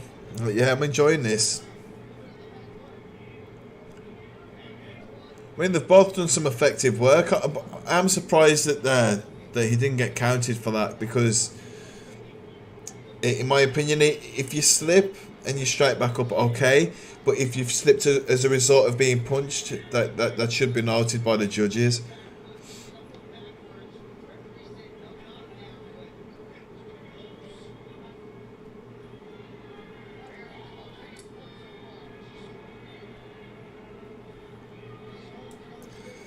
Yeah, it looks like they're both want to put each other's lights out.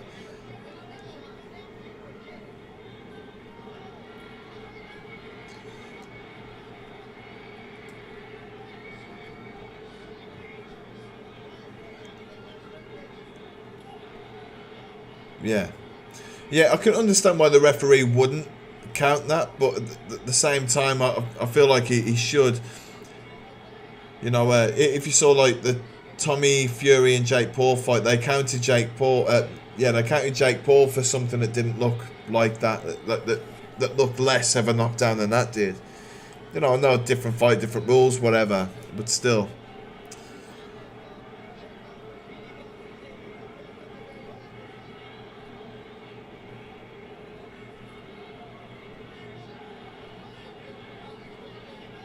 I also understand the referee not wanting to stop the rhythm of the fight. You know, they were going at a high pace, so I get that too.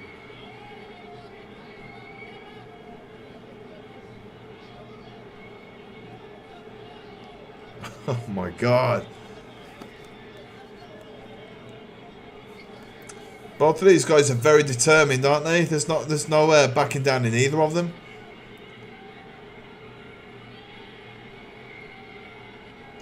It's one of those fights. It's going to come down to will and like who will, you know, accept that they're hurt first.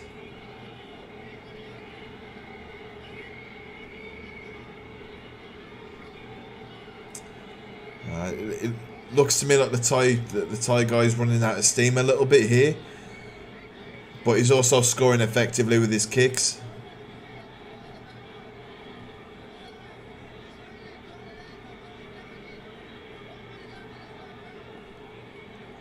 I think they both believe that this is only 3 rounds.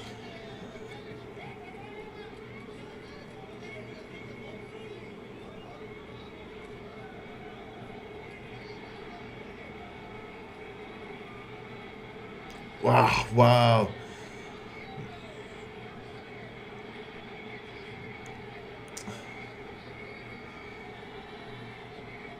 Yeah, it always confuses me when people do that. It's like, well, why would that be your go-to move now, rather than just trying to throw a 1-2 or something that is going to cost you less energy and it's less risky?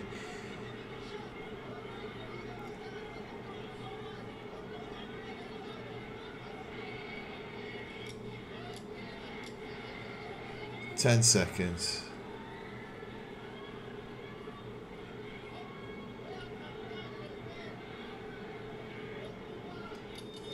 Wow, that was a fun one.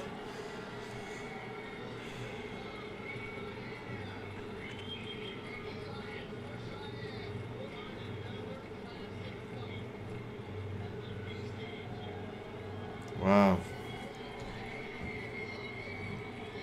No, that was competitive all the way to the end. I think you know, they both had their moments.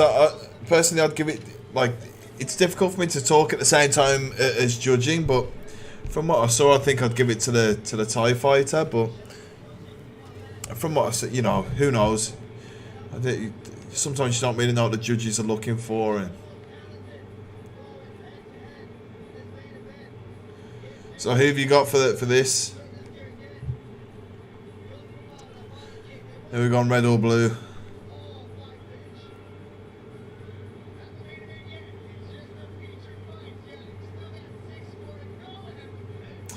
Oh, 6 more fights left. I'm not sure what the other fights are going to be. Let's see. Yeah, I'm with you. I agree. I think that, yeah, I think it was 2-1, I think.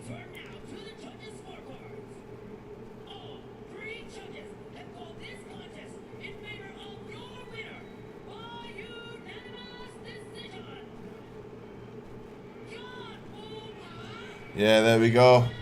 Yod Poopa. Ah, good for him. That was Well earned win, I think.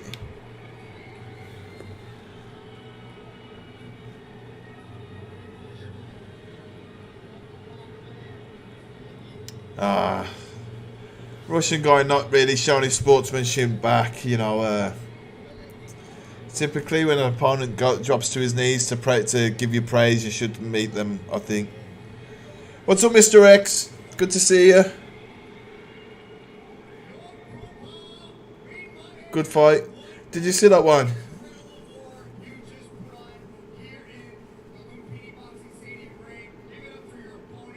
Good fight. Yeah, we got Muay Thai. 4, 5. It's good the next 6 fights are all Muay Thai.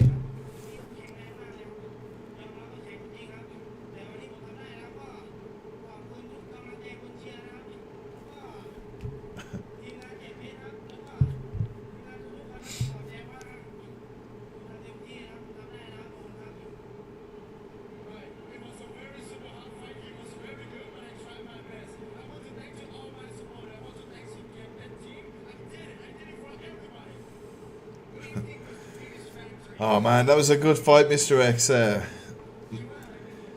Yeah, it was a competitive match. I think you'd enjoy that one.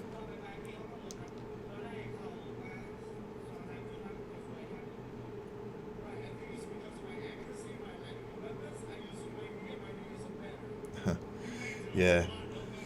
Man, the fights have been good tonight, except for there was one MMA fight, which was just a wrestling match, really. But it was, you know, still, you know, sometimes it's good to put the brakes on the card, I guess. Don't want to get everyone too excited. Yeah, but there's been some good ones on. I think you'd enjoy it if you go back through.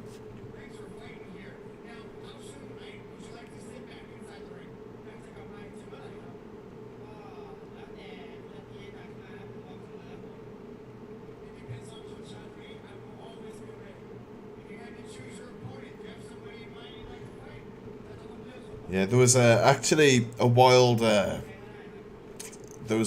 knockout between 2 heavyweight MMA fighters that I think you'll enjoy.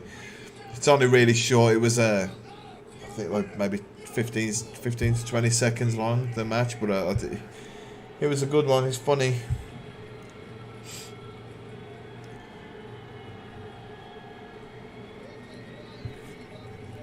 That was a well-earned win by Yod Pupa. He did well. You know, it was definitely a competitive match.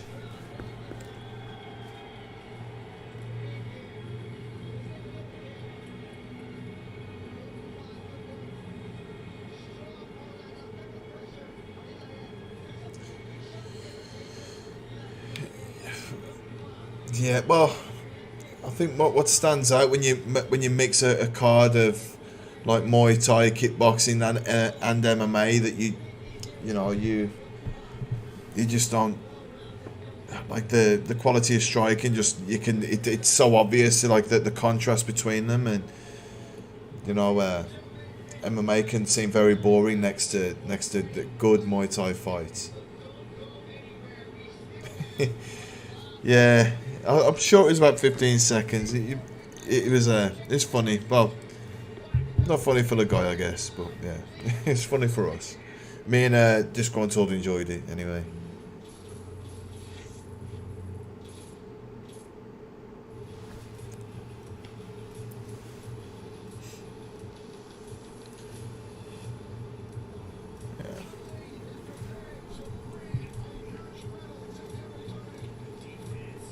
Yeah, we were talking about John Jones and Cyril Gane this weekend. Who do you think's going to take that one?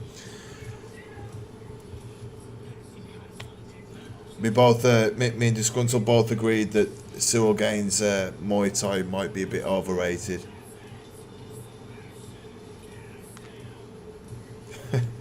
Yeah. Yeah.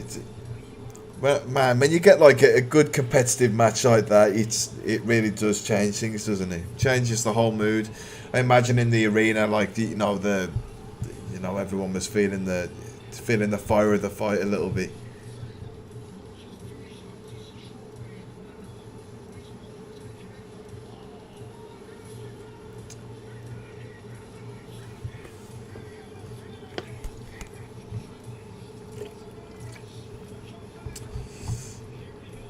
crazy that Fabrizio Andrade just beat John Lineker, took the title from him. It's a good fight too.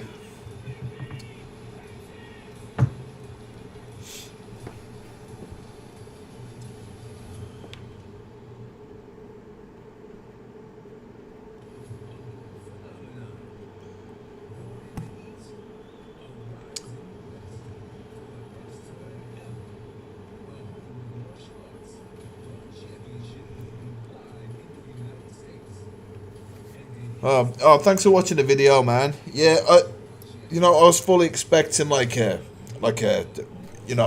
really high-end striker. I didn't see it.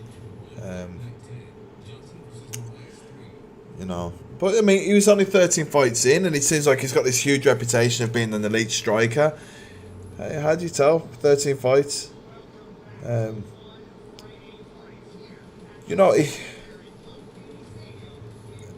John Jones at 250 pounds. The thing is, he's been at that weight for a while. I think he's put on a lot of weight, so for sure he won't be as fast as he was at 205. But the fact that he's been at that weight for a while might make a difference.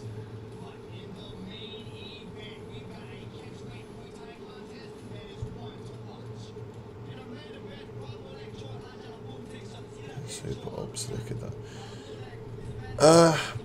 Yeah, but Dominic Reyes is a little bit more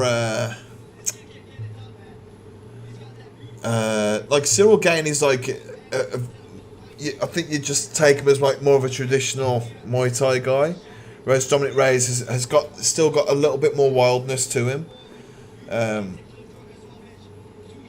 He's definitely learned Muay Thai from an MMA gym, whereas Cyril Gane was at a Muay Thai gym, and I think that kind of shows in their styles. I imagine that Cyril Gane's Muay Thai coach would have been a small man, or he'd, learned from someone in Thailand. The way that he stands with his feet very close, that's typically more of like a small man Muay Thai.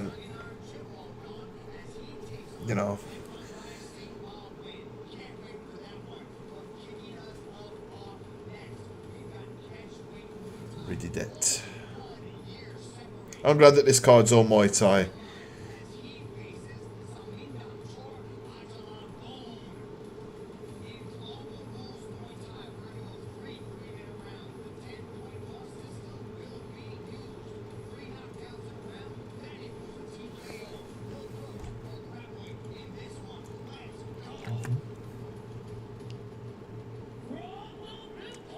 Okay.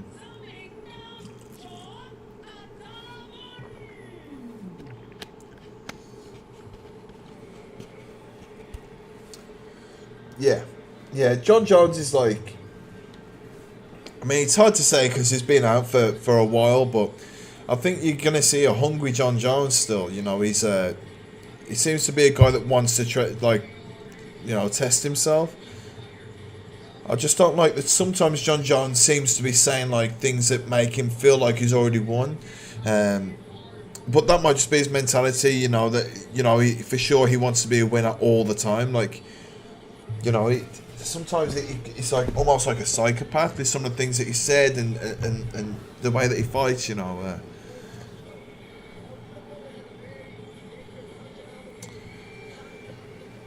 Well, you'd hope that John Jones doesn't have to take the strikes from Gane. I hope that, for him, he's not going to try and trade and try and feel Cyril Gane's power.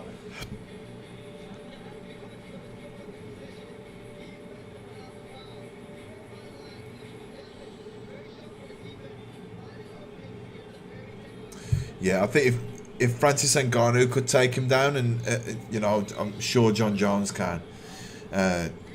John Jones' wrestling is so good, and he's active on the ground too. Even if he's in control of the wrestling, he's still active, actively trying to land strikes too. He's one of the guys that kind of makes wrestling exciting.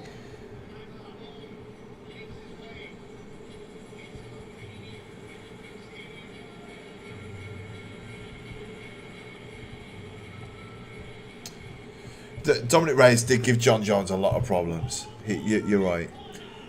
But I'm not sure how motivated John Jones was at the time. I mean, there's a lot of ways that the fight can go, isn't there? It could be like a complete stink fest where John Jones just grabs hold of him and holds him down. It could be a fight where John Jones tries to trade with Cyril Gane and Cyril Gane gets him, or even the other way around. Like it's that's what I like about this fight. But no one seems to be contesting that if the fight does go to the ground, that there's not much of an argument that Cyril Gane will be able to get back up. It seems like if everyone kind of agrees unanimously that if John Jones gets him down, that's it for Cyril.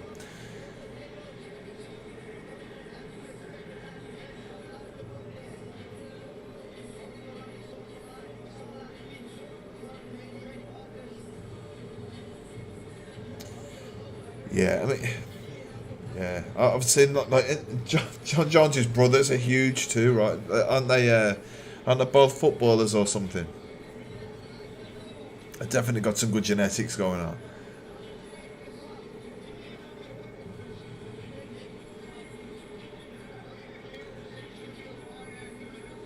Being in the position that John Jones is in, like financially and whatever else, for sure he can bring in like high-end sparring partners and, you know, kind of treat it like a fight where he's going to try and smash them up. I mean, for sure, not many of them will be Cyril Gane's caliber, but, you know, for sure, the last, you know, during his time off, he's got used to the feel of how wrestling a heavyweight would feel.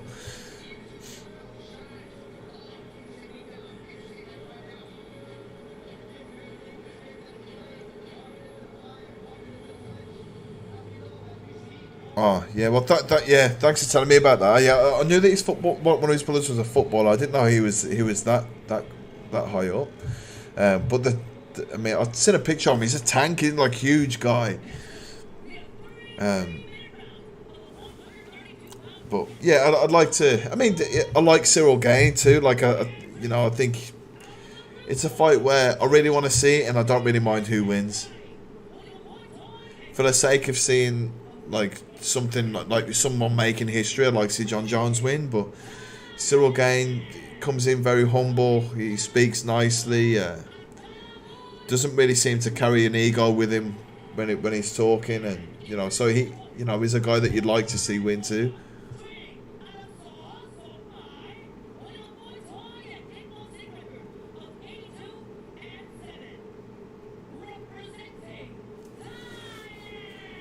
I just said his record's 82-7. If that's right, then if I heard that right, that's pretty awesome record.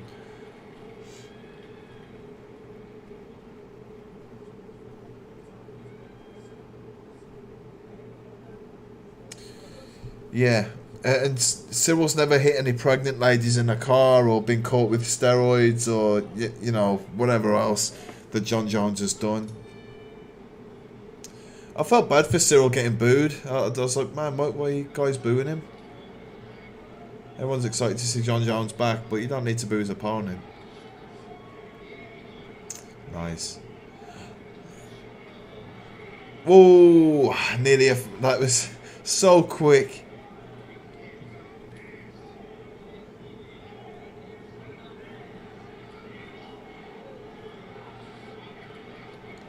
Wow, these guys are going straight for...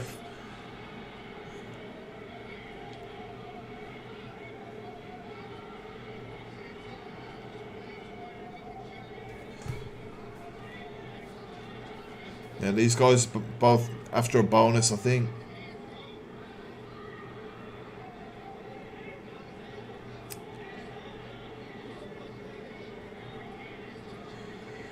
When people are like punching you like that, it's just going to come down to who can land the cleaner shot quicker.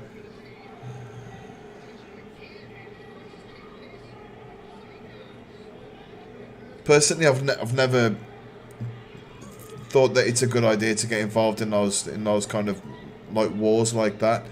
You know, if you can defend yourself effectively, then I think you're better off just being defensive and then countering. Maybe use an extended guard or teeps, whatever. Maybe even draw them into a knee. But to just trade punches like that, you're making a fight a 50-50 rather than playing to your own strengths.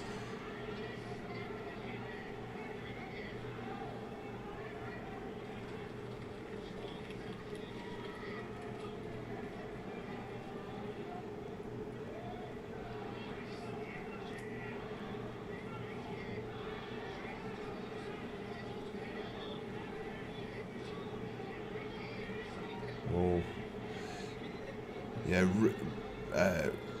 red corners. I think he just got tagged. You see, both kind of wanted to slow down the pace a little bit now as well.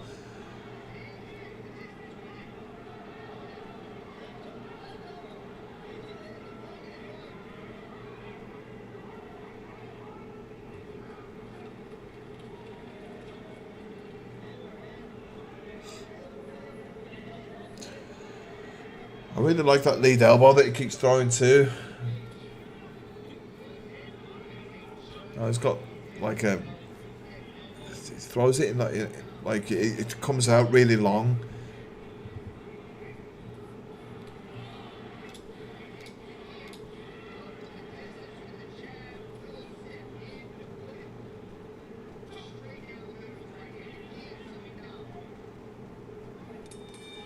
Ooh. It's an entertaining first round. How would you guys go? That red or blue that round? I think blue probably landed, the more effective shots.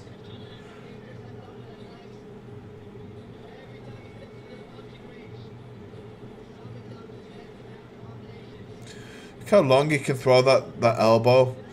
Throws it really long and it comes across really quick. Just having that threat there would make you reluctant to stand too close to him, in boxing range or closer.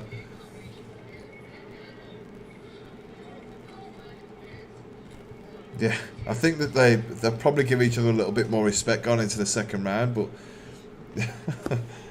they went for it.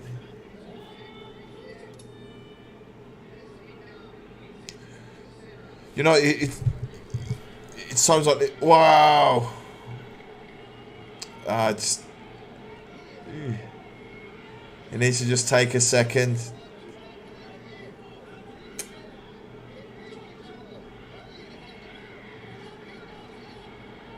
Wow. What a nice performance. Good for him. In that situation, I can't remember the guy's name, but the one that got dropped. He would have been much better just sitting on his knees just for a second, getting to the 8 count and then standing up. What he did was make himself look like maybe even worse than he actually was. Because when they stand up, they're hurt like that. It's like they're trying to find their feet while they're standing, while they're trying to get up, and of course they go all over the place. Whereas if they take the 8 count, they sit down and just grab a second, they can kind of recover a little bit before they stand up. I actually watched Tyson Fury versus Deontay Wilder 3 the other day. I hadn't seen that fight since it happened live, and if you watch when Tyson Fury gets knocked down, he's hurt, but you can see that he gives himself a second. He comes up onto his knees, gets a breath, make sure that everything's okay, and then gets back up again.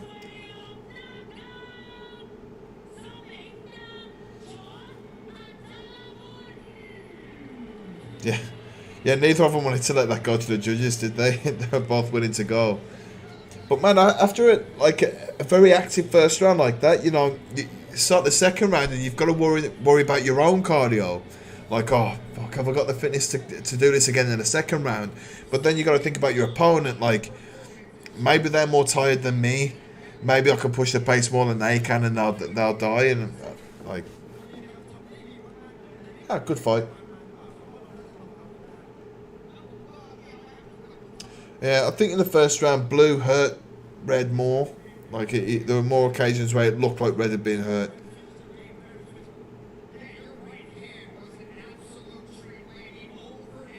Did you know that's how you're going to get it done? Who's my opinion?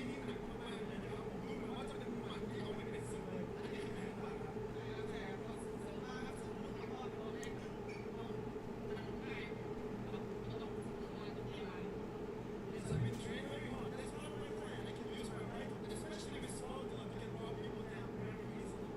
Yes, you did just that. I can see just how happy you are about your fingers. Yeah, I don't know whether you heard what he just said, but he's just saying that he likes to fight in small gloves because you can hit people harder.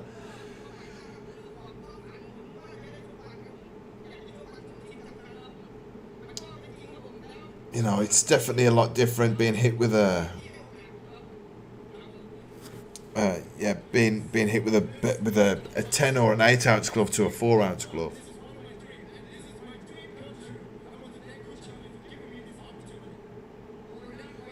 Yeah, I think the Fury Wilder won. I think when he got knocked down in that last round, I do think he was out.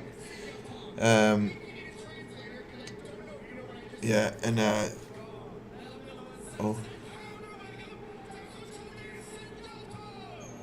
they gave him a bonus. I like to see these guys getting the bonuses. Chatri is very, very generous with them. Compared to like the UFC where they only give them to a few people. They've got like set bonuses that they're going to give out that night. Yeah,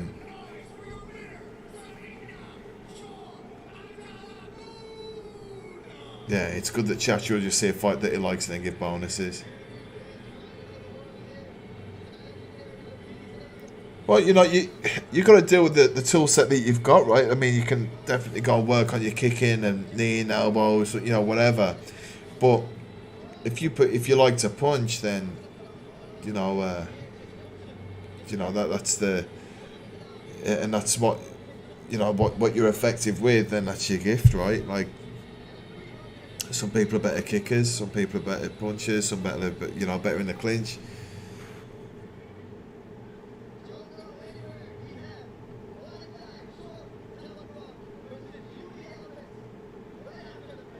It's like sometimes you'll hear me talk about, like, I'll say that certain fighters have got their arsenal, and it's, like I've said about Superbon, like, with him and Alazov. Like, I don't personally think that Superbon has got the tools in his arsenal to deal with Alazov. I think that Superbon could be the better fighter, but I just don't think that he'll beat him. Similar to Israel Adesanya and Alex Pereira, just for whatever reason. Israel hasn't got the tools in his kit to beat Alex Pereira, or he hasn't done until now. And if you're in your toolkit, or your arsenal is your punches the main thing, for sure you need to work on everything else too. But if punches are your main thing, then that's your weapons, right?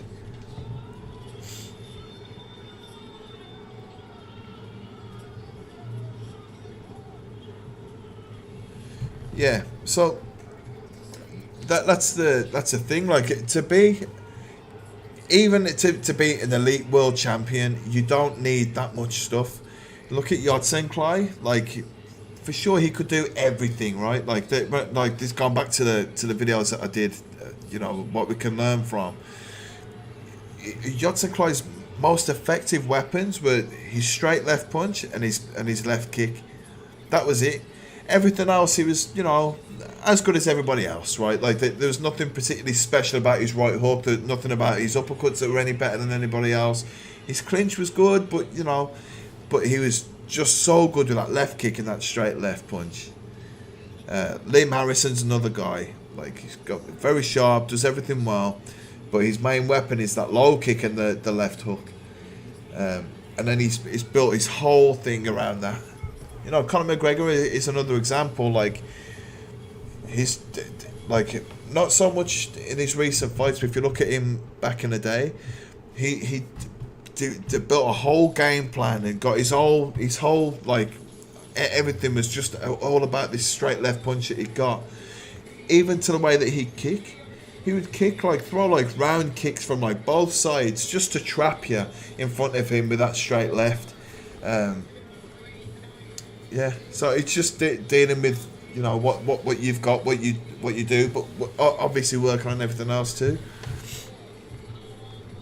The gym that I came from back home was, we've got a main coach, Joby Clayton. He was more of a boxing coach really, and we had a good K1 group of fighters. But we, we weren't really. We were more known for boxing and whatever. But the other guys in my gym were so good with boxing that he put me off boxing. So I used to have to go spend loads of time by myself and just kick, and that became like what worked for me in the end. More than I had more success. Like even knockouts came from punches in my career because from kicks. Landing heavy kicks on their arms, and then eventually they drop their arms and then get the knockout with some punches.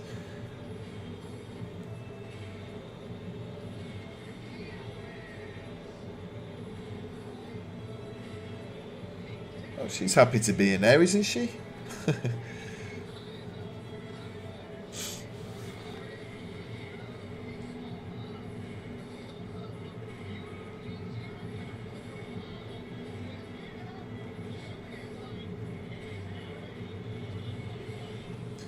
She said something about it being a model and she's given up that to fight. I think that's what they said.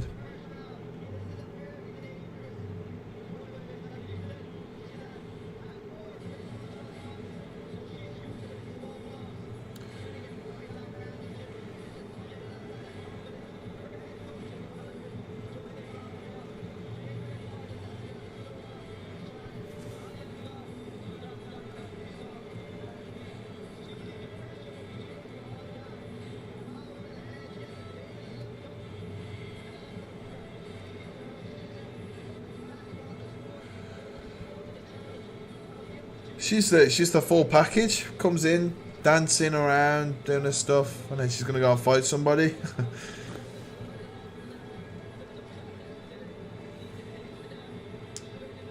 She looks in shape.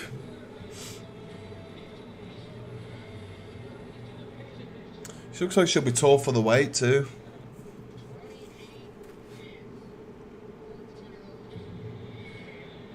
Okay, she's got 28 wins and 14 by KO.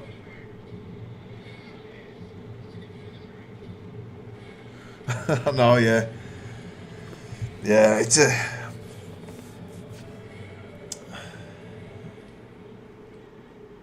Yeah. Modelling careers don't last long when you're getting elbowed. But 28 wins, 14 knockouts, that's a solid record. There are not many good. There was a really good girl knockout at the start of the card, actually, but there's not too many girls that have, knockout power. Well, yeah, she's got 14 knockouts on a record. That's solid.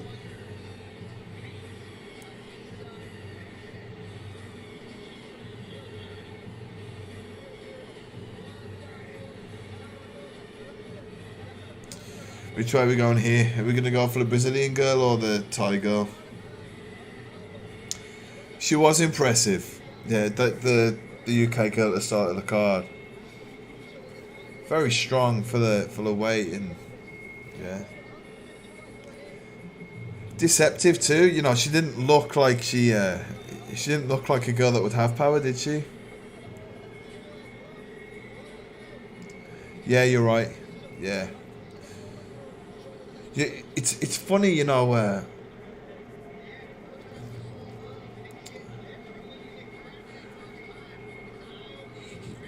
I'd like to see him in one. Yeah, I would. I'd like to see Paul Alex in one for sure. Maybe one day. I can't. Is he signed to anybody else? I mean, maybe you know more than me, but I don't think he's signed to anyone else. It's strange that he hasn't been picked up yet. But yeah, talking about women with their hips. If you there's been times when I coach women, you know, which isn't often. I normally only really coach fighters, but when I've started to coach like people from beginners, you find that men in general don't learn as quickly as women do technique wise. It's like men want to load up and like throw everything hard, but you know, you show a girl how to kick, maybe just a few times, and they really learn quickly. It's like, oh, okay, well, you can kick better than me already.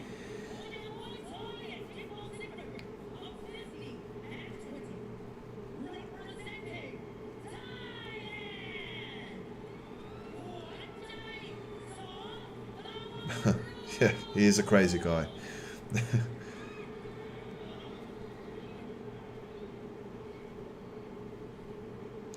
Yeah, yeah, I know. Yeah, women. You know, I do like a lot of training in a CrossFit gym just here. And man, it's embarrassing. You know, sometimes you hit the strength of these girls, and you're like, wow. You know, they really do well with their hip mobility and everything. And here we go.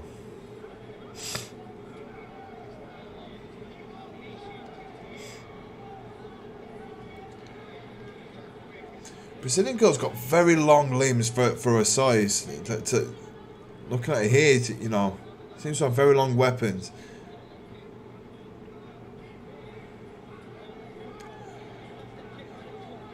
Yeah, see how she just drew that kick into a punch then? I mean, that's, you know, she knows what she's doing. She wants to hit the girl. She doesn't want to just sweep her and not get a score for it.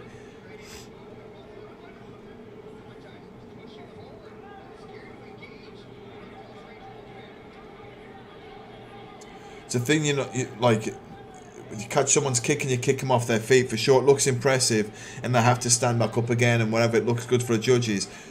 But if you want to hurt them, you're much better off trying to punch or kick them or knee them, whatever, elbow, whatever. You're much better off doing that if you really want to win the fight.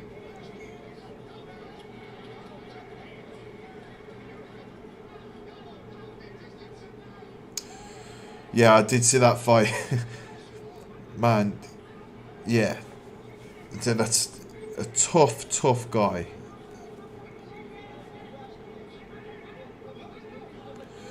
Yeah, even the length of her stance, if you look, she's... Oh, she's been tagged.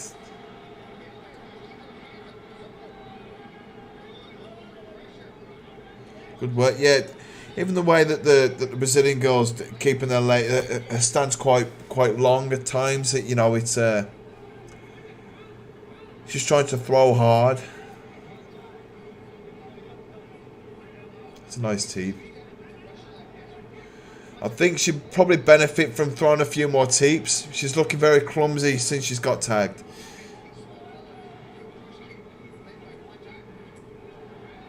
You can kind of see her rhythm's changed. I think she probably needs to keep it long until the end of the round. She's not getting the better of these clinching exchanges. And there you go. The thing with these small gloves, they only need a small opening. You know, come to question how much the time these people are sparring in small gloves and getting used to defending against them. It's probably something that I don't think the Thai fighters are doing very much of.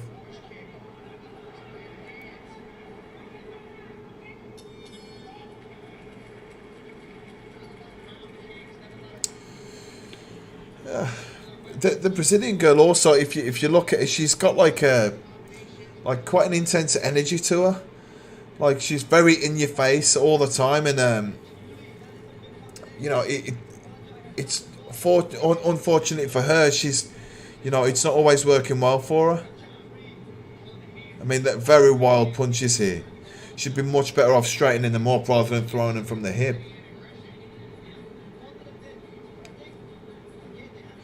Almost throwing punches like Vanderlei Silva at times. Like you see, there's no straight shots there.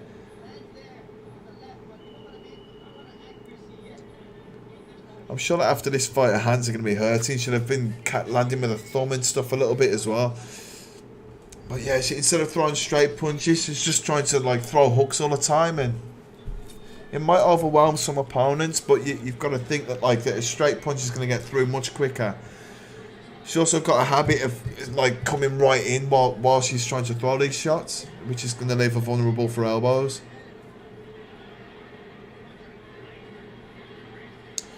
I think she's good.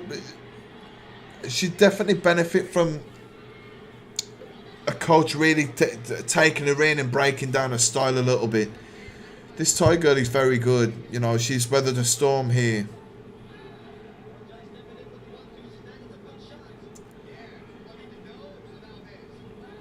Well, you know, yes and no. I think they do. I mean, it really does depend on the individual. I mean, Rodtang's just always trying to knock somebody out and keep the fight exciting. But then you see someone like Pampayak, or you know the video that I did yesterday. What's his name? Supalek. If you watch both of them, they're more experienced, but they have a more relaxed kind of style where they are quite happy to sit behind straight shots and teeps if they have to.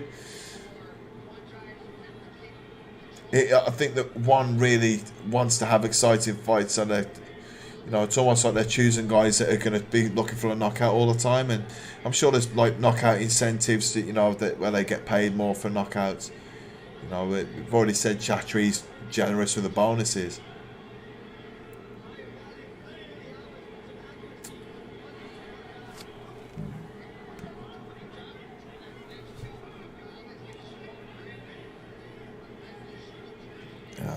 Yeah, this Alves is starting to look very, very messy. You know, she's losing control in the clinch.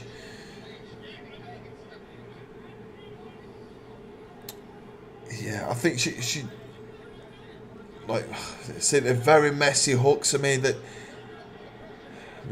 she threw a spinning elbow in there, and she looks tired too. You see, she's got a very, very nice teep. I think she really needs to have someone take her in and, really work on her style. You know, they're not really playing to her weapons here. A girl with limbs this long for their size doesn't need to be throwing hooks all the time.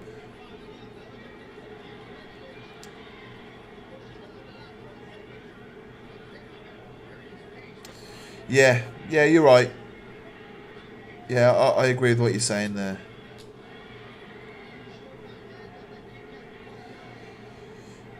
I mean, the common defense of straight punches is teeps, or like, if you're fighting full Muay Thai, if someone is, I don't know if she should be celebrating the end of that round.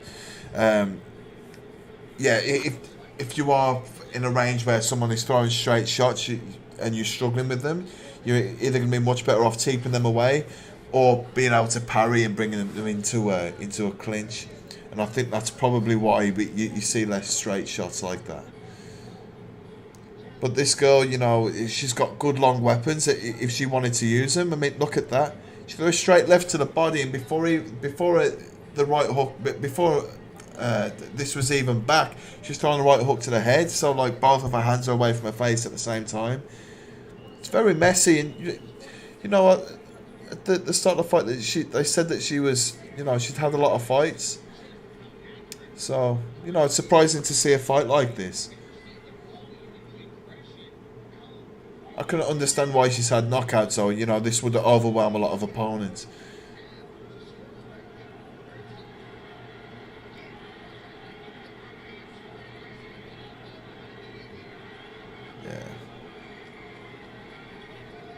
You see as well when she's clinching, she's always trying to get around the side as well, which just shows that she isn't.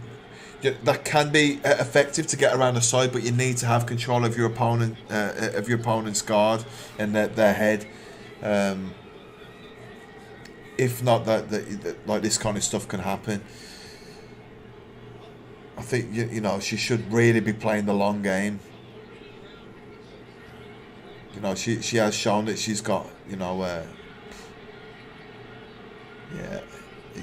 she has got nice teeps when she throws them.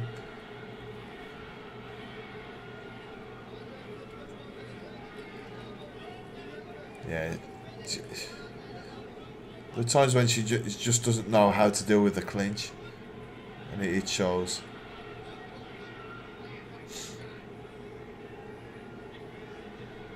I mean, she's definitely still in the fight. There are times when I thought that she might not be, but she's still there.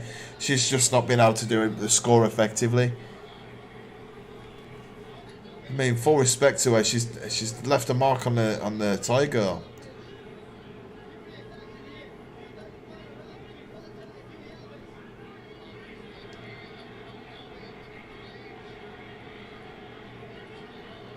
Oh no. Yeah, unfortunately she's looking very desperate now. I don't think she'll be doing any modelling next week. So that's better from her. She managed to get control and step around. But if you step around without having control of your arms first, it doesn't work. Yeah, just leave yourself off balance.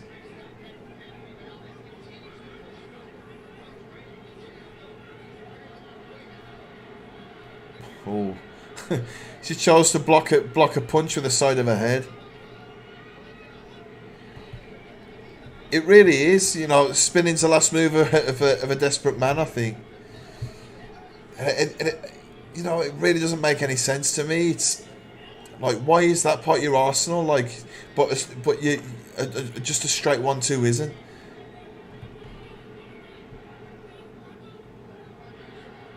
That should. When all else fails, a spinning elbow, really? There are times when it can work well, if you are trapped in a clinch now and again, you'll get room to do one and stuff like that. But in general, no.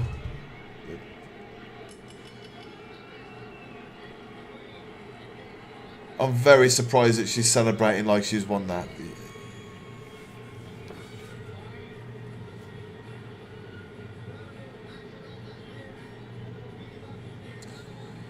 The poor girl just stood on the bottom rope to be able to jump up, but then, yeah, she wasn't any higher when she stood up on the rope.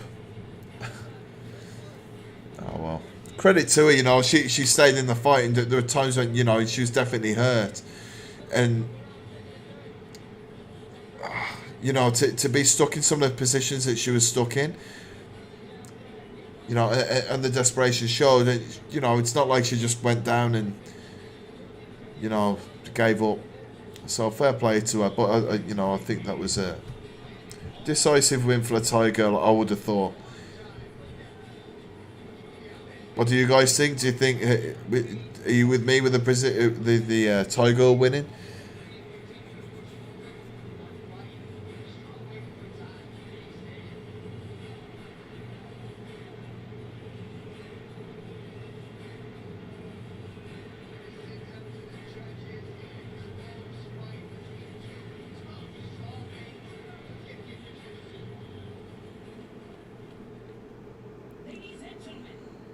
Okay, let's see.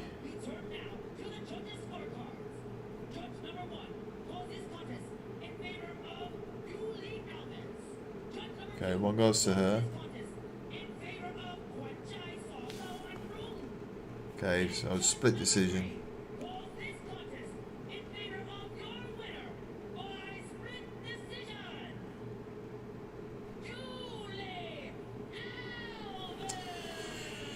Yeah, they gave it to her. I really don't understand what they saw that I didn't.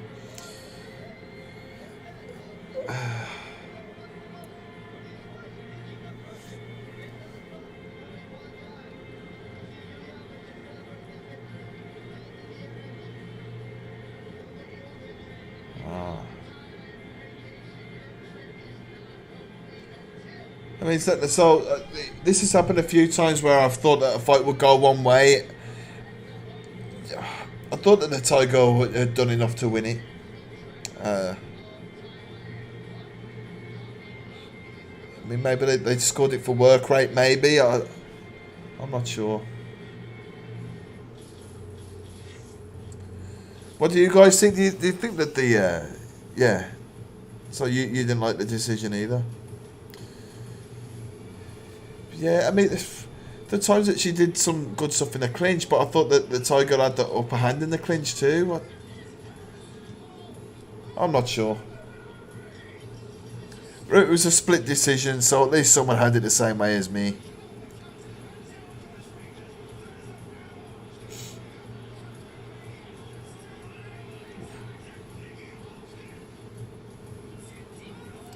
I'll be back in 1 second. I'm just going to grab a drink.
Okay. Right. I've had this in my fridge for a very long time. It's kombucha, mango passion fruit flavour. Now, I've never really been a fan of kombucha, so this might be an experience.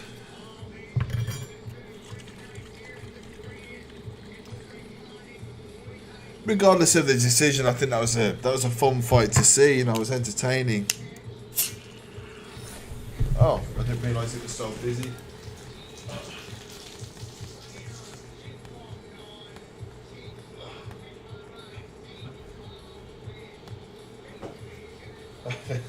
I didn't realise that you're not meant to shake it. Damn. Oh, shit.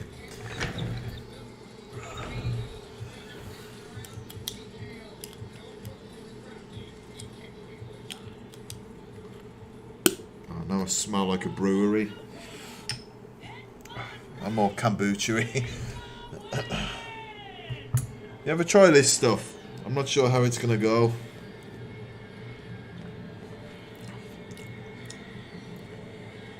Well, it must be an acquired taste. Some people love this. It's not my cup of tea.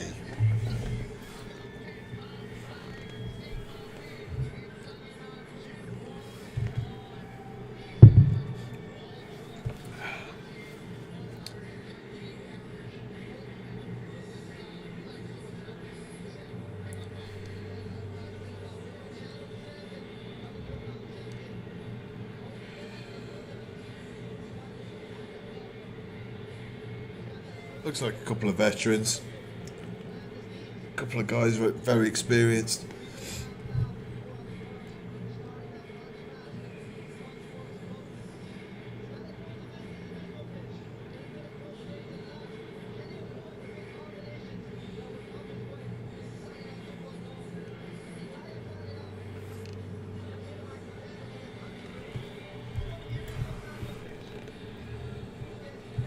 Turn the volume up just for a second so I can hear what they're talking about.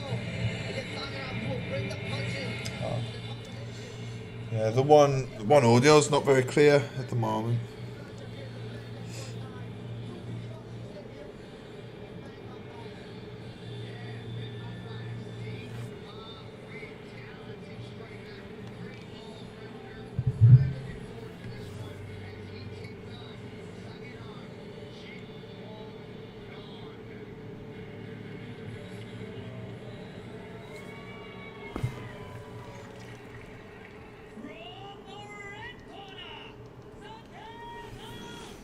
Man, like it, you know, the one thing that you can say about these fights is that they all come to get it right. Like there's not been any fights where they're taking time to feel it out, or really wanting to leave it to the judges. Everyone's pushing for a victory, No, it's good to see.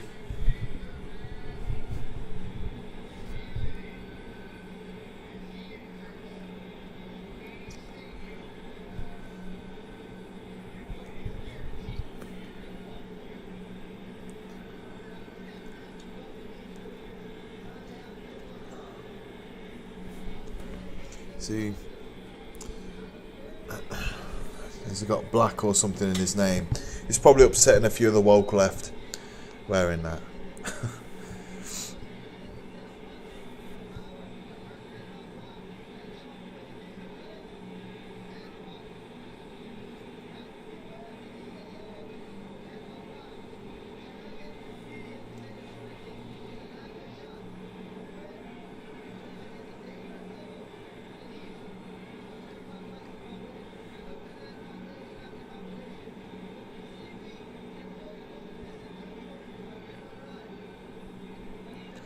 Yeah, I think both of these guys have fought at a pretty high level in Bangkok, so this could be a good one. They, it seems like when you put them in small gloves and they've only got 3 rounds, they go for it, and sure they're told that if they put on a good performance, they'll get they'll get bonuses. So it keeps these fights fun. If you go to like a lot of the local stadiums and stuff, sometimes I've seen like tourists get bored because of like the traditional slow two rounds to start the fight, and then 3 quicker rounds, and the White Crew and Ramoy at the start of every fight. Some people don't appreciate it, and even myself, I found myself getting a little bit fed up of seeing the same thing when I was in the stadiums all the time, either fighting or coaching other people. Yeah, that's exactly that. You get 3 exciting rounds.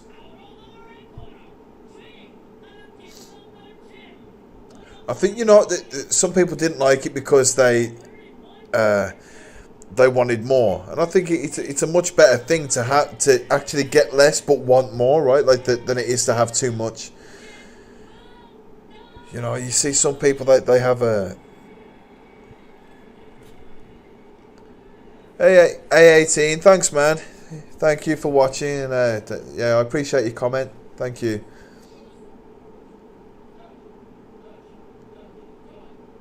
Yeah, when you get a fight that should be 15 minutes and it turns into 25 minutes with the Wire Crew and whatever else, the time between rounds and stuff, some people can switch off. Here we go.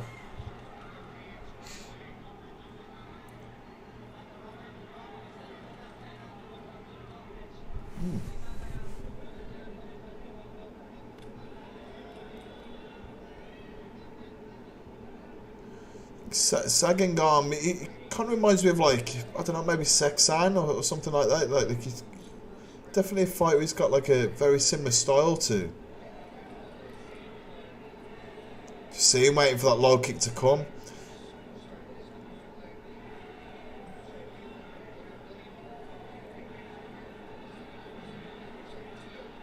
Wow.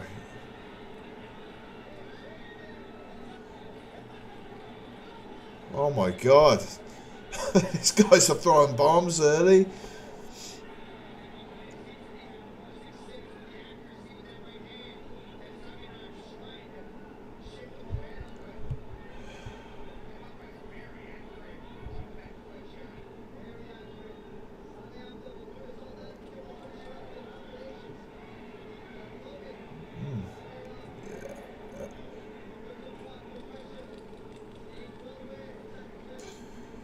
Oh, yeah, I mean, this is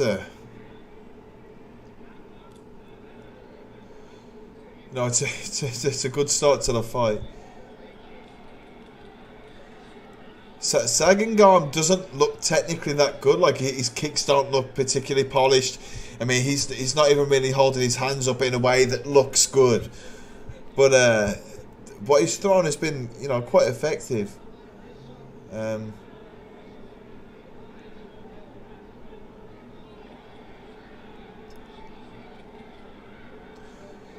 there's times when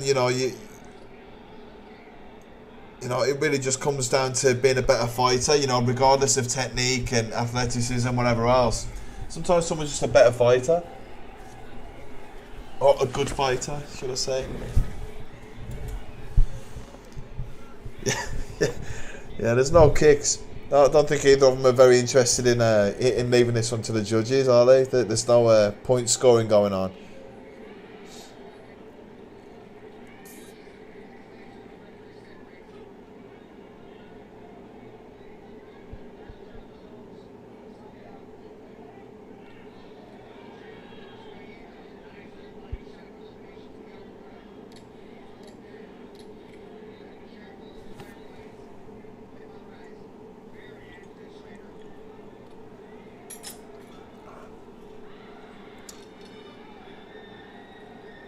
Sagangama, if you look at his if you look at his stance, he's very very side on for a Muay Thai guy, especially a Thai Muay Thai guy. It's like a street fight.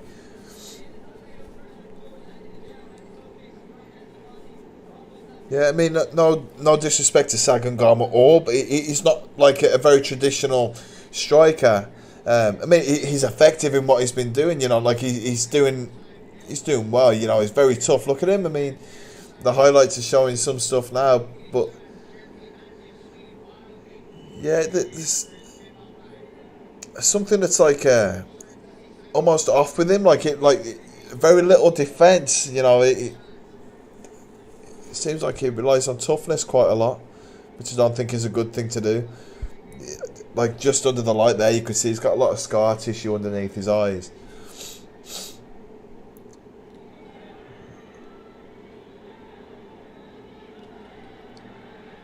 Oh, nice. He put that elbow over the top very nicely, straight between the guard.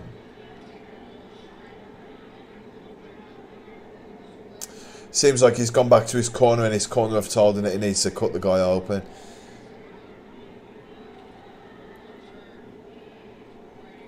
Nice defense.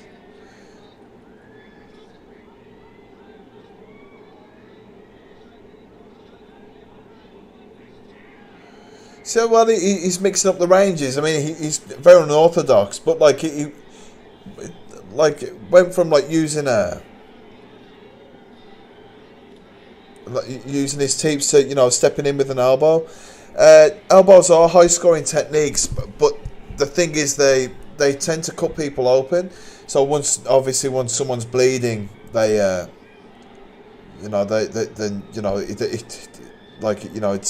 it scores well. It damages the opponent. They're bleeding. They can't see too well. There's a lot that can come from an elbow.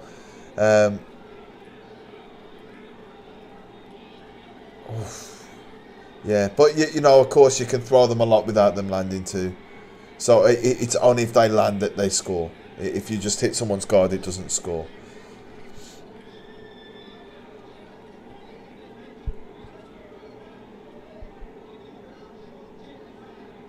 I mean, typically you'll see people trying to score a lot with kicks, and then when it comes into closer range, they'll try and score with knees and eventually elbows. But the thing with ONE FC is that they slightly modified the way that things are scored. They seem to really they really seem to credit aggression and ring control. So in that way, boxing can score quite a lot as well. Now, Muay Thai scoring is also regional too. Typically in Phuket, you'll see in the south of Thailand, you'll see a lot more clinching, or you used to. In northern Thailand, there's a lot more single shots, behind kicks that would score more effectively. So you saw less clinching in the north before.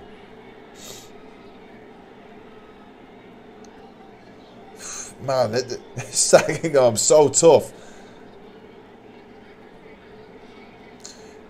I don't understand how neither of them are cut to shreds here. Usually an elbow doesn't need to land hard. It just needs to land with a bone across the skin, and it'll cut somebody. Both of them have been hit with elbows, and neither of them are bleeding. That I can see anyway. Wow.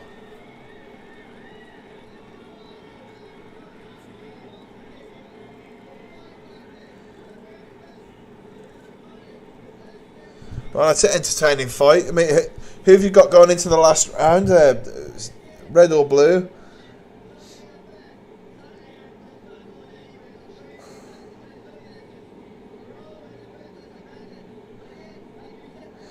So this is a problem that some judges will have. Like you can see in the thing that like on the slow motion that you can see that you know some shots are landing and whatever, but a lot aren't. There's a lot of shots that aren't landing, but from where the judges are sitting, everything will look like it's landing. Yeah, I know what you're saying, Richard. I think that they're trying to make it more fan friendly in some ways. Like throughout Thailand, it seems like they're using more and more limited clinch. But in my opinion, they should let them clinch until it's inactive.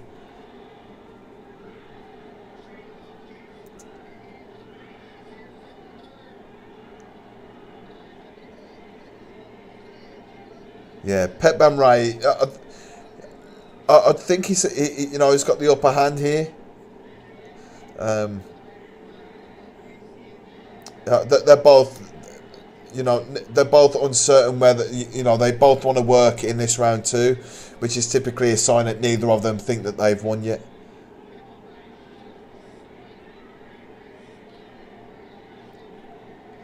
Yeah, I mean, Pet Bam Rai is getting the better of these clinching exchanges. From what I can see, in my opinion. Wow, man, how is Sagan so tough? He's just got kicked around the head, even though it didn't land actually on his head, it would have still rocked him a little bit, you'd think, and then he got hit with a knee. Still in there.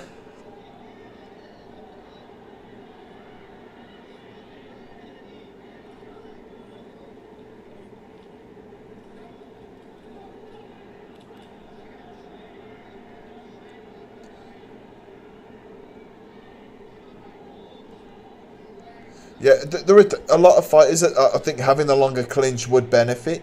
Even my friend like Johnny Betts, UK fighter. He was Max Muay Thai champion. Once like a lot of places started doing out of the clinch, it just wasn't fair to him anymore. It's one of those things. It's strange that they took them out. No, I never got to train with him, but I like some of the things that he shows. If we talk about the Aussie guy Carnage, right? Is that who you mean? I can't, what's his name now? I'll know it if you say it, but yeah, I know who you mean. I think, I never got to train with him, but I've got a lot of respect for him, and I like the way that he coaches. He's very hands on and likes to get stuck in with his students too. If that's the one that you mean, he's either Aussie or Kiwi. The Carnage that I'm thinking of.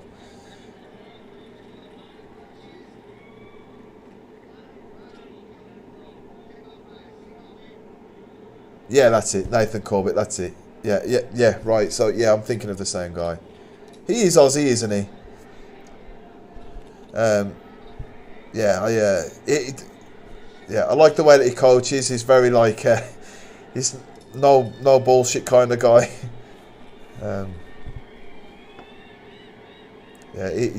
He actually reminds me of in the same way that he coaches, a bit like Eddie Farrell, who I used to train with. Just kind of says it how it is, and he's like, if technique's not working, you just need to win the fight, that kind of talk.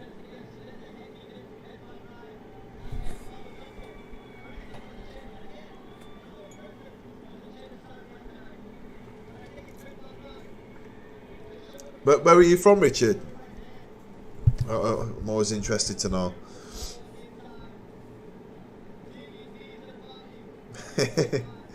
Yeah. What do you do yourself then, Richard? Are you do you train yourself?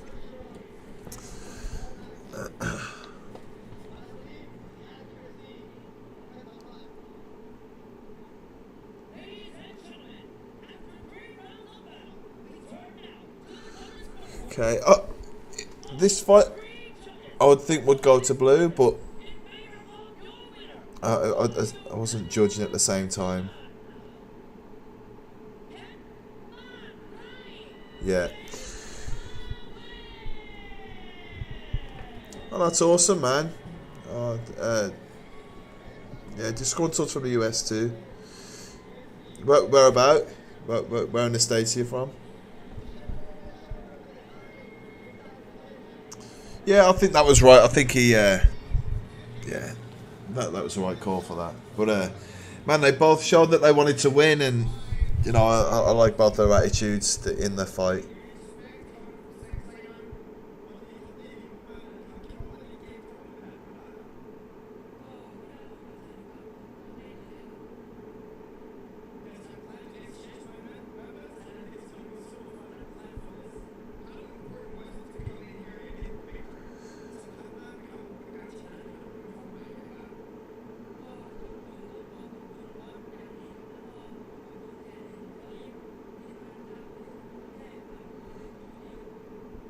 That was a good fight. I really enjoyed that. Um, you know, that's the thing. You know, I don't think you'd say that either of these guys were super technical, but you know, that sometimes makes a more entertaining fight, and you know, it's a good one.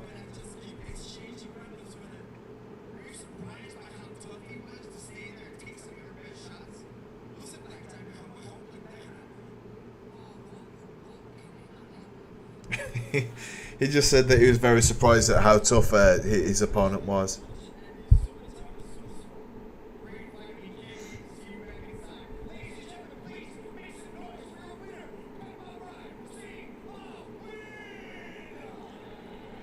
So yeah, he's from the same gym that Super Bond's at now. You know, so he'll be in there with some good fighters over there.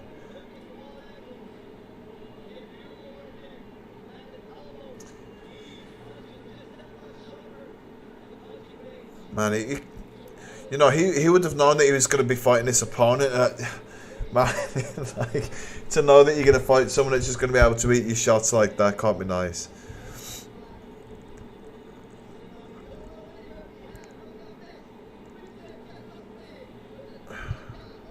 Yeah, Kids Songrit, you know, they're a strong gym. They've got, you know, they've got some decent fighters coming out of there, so that'll be an interesting one too. Here we got next. Just gonna check out what fights we've got left.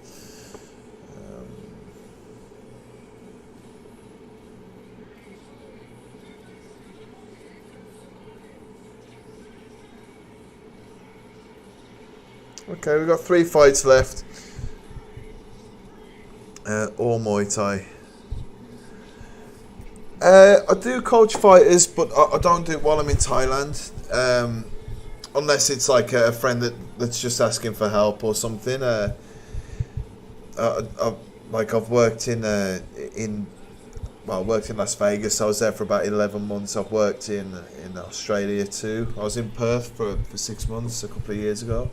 And in the UK, while I'm there, I'll work with fighters. But in Thailand, I find it would be disrespectful for me to coach fighters while I'm in Thailand. You know, trying to teach fighters Muay Thai while I'm in Thailand. You know, I just find it be disrespectful to the guys that coaching is their career and their livelihood. Yeah, I mean, and like I would have to charge more than they do, and it just wouldn't be fair. And you know, I would never want anyone to think that I think I'm above them at all. And I think that sometimes Thai people feel that foreigners think they're above them a little bit. So yeah, just for that reason, I don't coach professionally, but like in Thailand. But for sure, if I've got a friend that's got a fight coming up and he needs some help sparring or whatever, that like, holding pads or something like that, I'll do that. Do you train yourself, A18? Do you where are you from?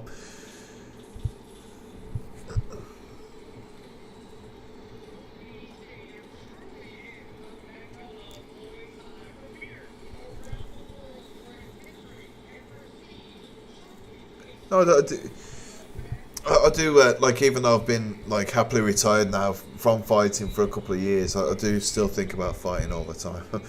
Like, I still train a couple of times a week.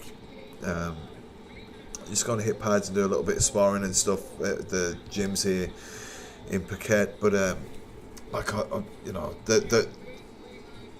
the drive of wanting to fight, I don't think I'll ever leave.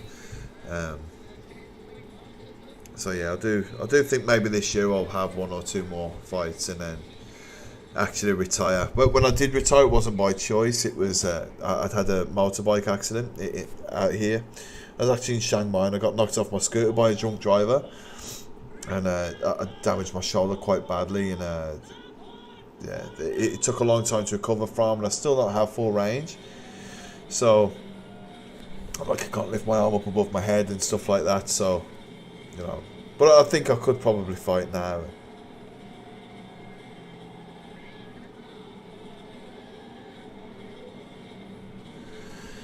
Yeah, where in England are you from? I'm from Wolverhampton, if you can't tell by the accent. From a gym called Firewalker.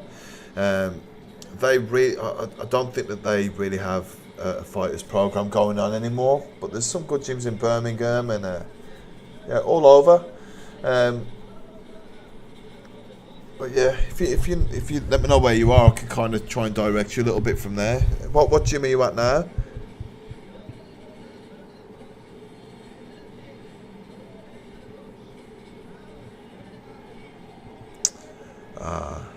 Yeah.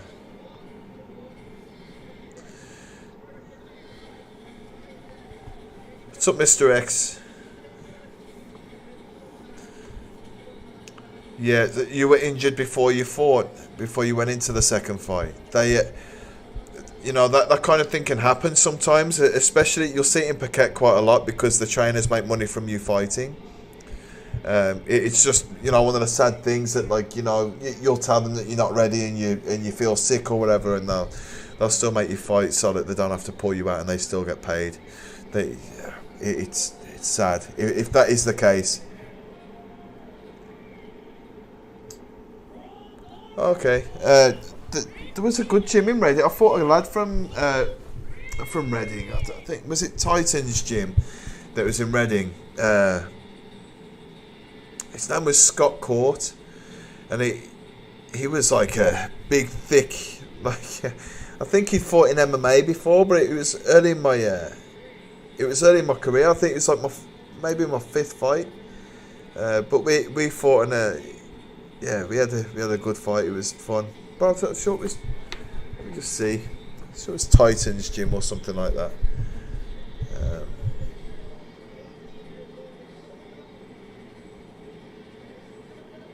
That was Redditch. I fought someone from Reading. What gym did you try in Phuket? I love Mallorca. That was like where we used to go when I was a kid on holiday. There's actually a guy that owns a gym in Mallorca that comes and trains out here. He's out here now. His name's Rob Orphandines. He's got a good gym. Let's see, it's in Mallorca somewhere. Sorry, I keep going on my phone, but it's just to try and talk to somebody. Rob. Simbi's a good gym. They've really done their. How long ago were you here? They've really done out their gym now. They've got some solid trainers in there.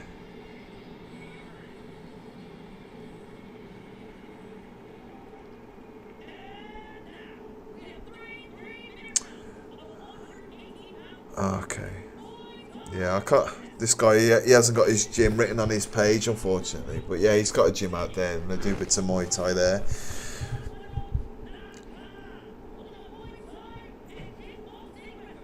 Well, there's a guy, I think he was from Mallorca, that fought Borco a couple of years ago, and he beat him by decision in K1. But I didn't agree with the decision. But yeah, he beat him. My friend also fought the same guy. My mind is terrible today. I'm sorry. Like I keep forgetting everything. Was it Maximo something? Maybe. Anyway, a guy from Mallorca thought Borcan beat him in K1 a few years ago. I'm pretty sure it's from Mallorca.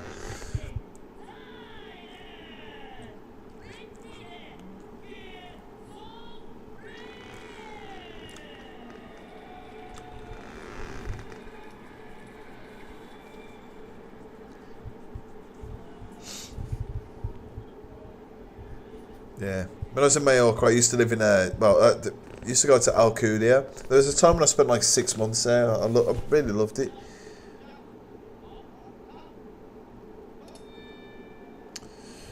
That's the thing with Phuket, unfortunately. Especially at the moment, it's packed here, so that they can up the prices. If you want really good Muay Thai training for a good price. I like the gyms in Chiang Mai. There's a few really good gyms up there. There's Bear Fight Club, Hong Tong Muay Thai, and I'm sure Thailand Pinsin Chai's gym is good too.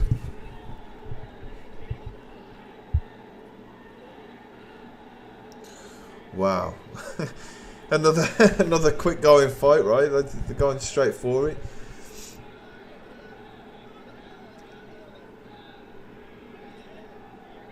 Wow.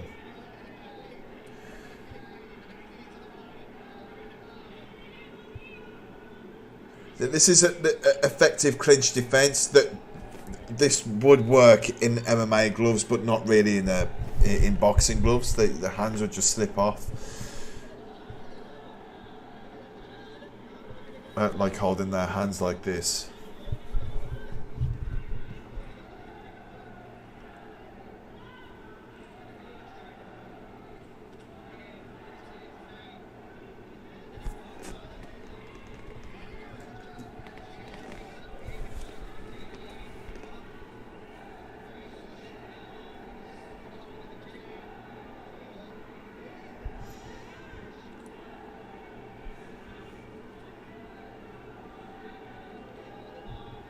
See, it's so hard to critique guys like this that are just so good. Like it's just who's gonna land first, really, in a fight like this. I mean, even that there, the way that he caught the kick didn't really work, but then he managed to bring it into an elbow. The creativeness is good. Yeah, I'm with you. Just going so it's.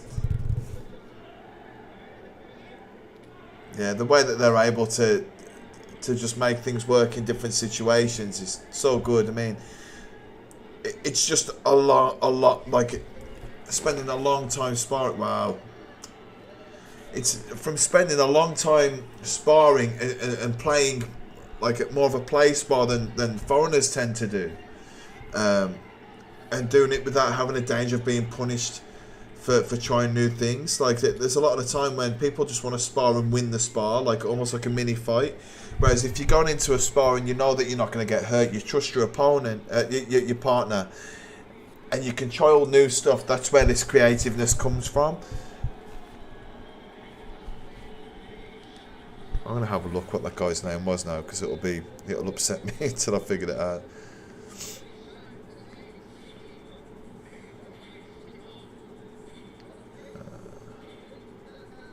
John O'Risco. Let's see where he's from.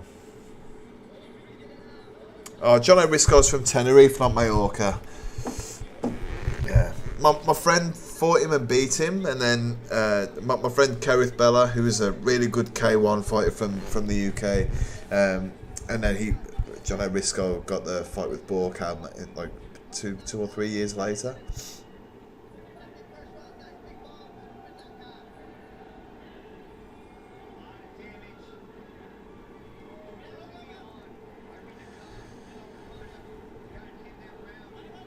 I'm going to try and pay more attention to this round. This was I think the blue would take that first round just because he dropped red at the start of the round, but He's landing that right hand well over the top.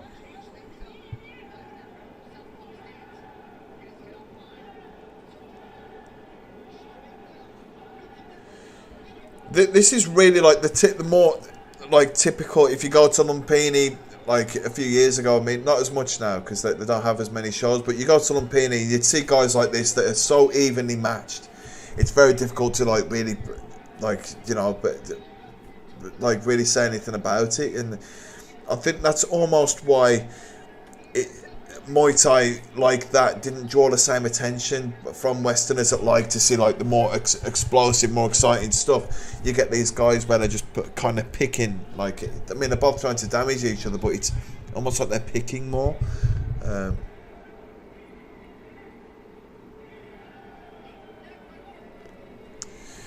Yeah,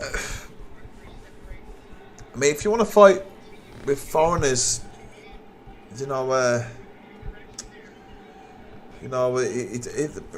to be really looking at either Patero or Paquette, really. It's just that, you won't always get the best experience from fighting foreigners. In some ways, you'll get better experience. It's just... I don't know. I really enjoyed Chiang Mai, and that the prices are more reasonable. The training is quality, and it's almost like the air's fresher up there too. But you will mostly be fighting Thais. That you'll get competitive Thais too, rather than just tuk-tuk drivers a lot of the time. I'm not trying to say anything bad about people that are fighting. Fighting to try and make a living. But a lot of the time you'll see a foreigner come in and he's in great shape and ready to go, and he'll be fighting a guy that's been at work, 12 hours, 14 hours that day, and then he's got to go and fight somebody to make pay the extra little bit to make ends meet. He's not going to be too bothered about winning or losing. He just wants to get out of there.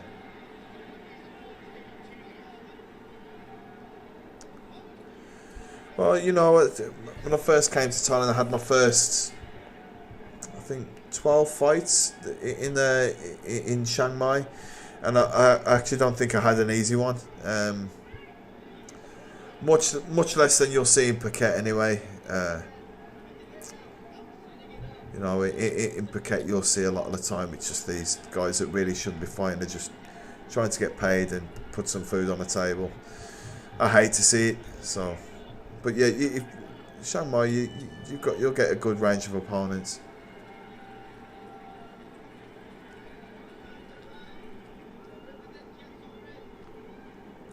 If you ever, if you're ever in Thailand, or you're really interested in anything, honestly, just I've got my socials in the description, and I really don't mind if one of you want to just drop me a follow on Instagram and send me a message and just say who, send whatever, and I'll get back to you. I made this channel because I want to try and help people, grow with their Muay Thai, and I originally had it so that someone could send me in their fights or their sparring or their training videos, and I could try and critique them and help them. It's just turned into like watching fights together, and like trying to like show you different things that I think we can all learn from watching other people. That's what the channel's turned into. But any of you guys, feel free to add me on any of the social medias, and we can, if I can help you out in any way, I will.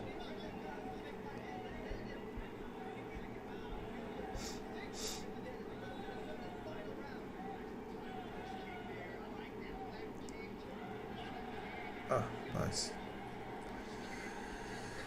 So that was, it looked good and whatever, but not a massive score for Rittidet.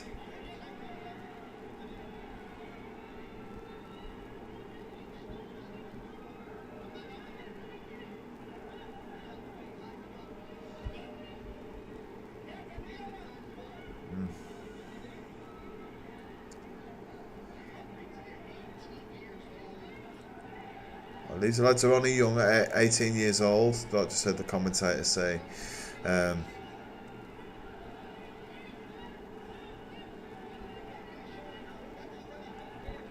Wow. I mean, you've seen some really nice work here, like from both of them. There's some good creativity.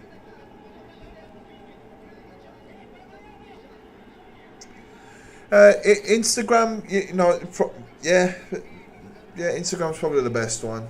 I don't really use Twitter or TikTok, but yeah, I mean, if you've got Instagram, feel free to drop me a message.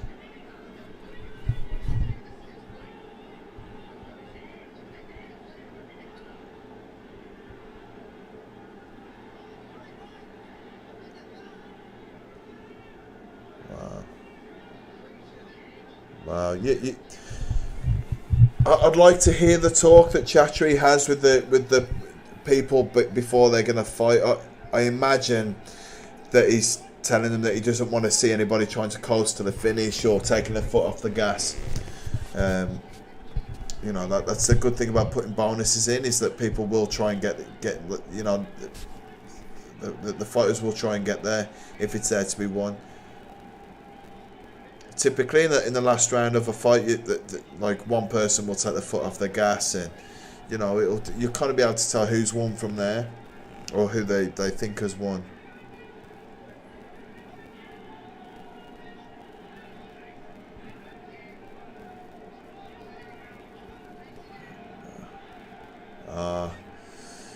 Yeah, I mean, Red could just be stealing this from Blue now.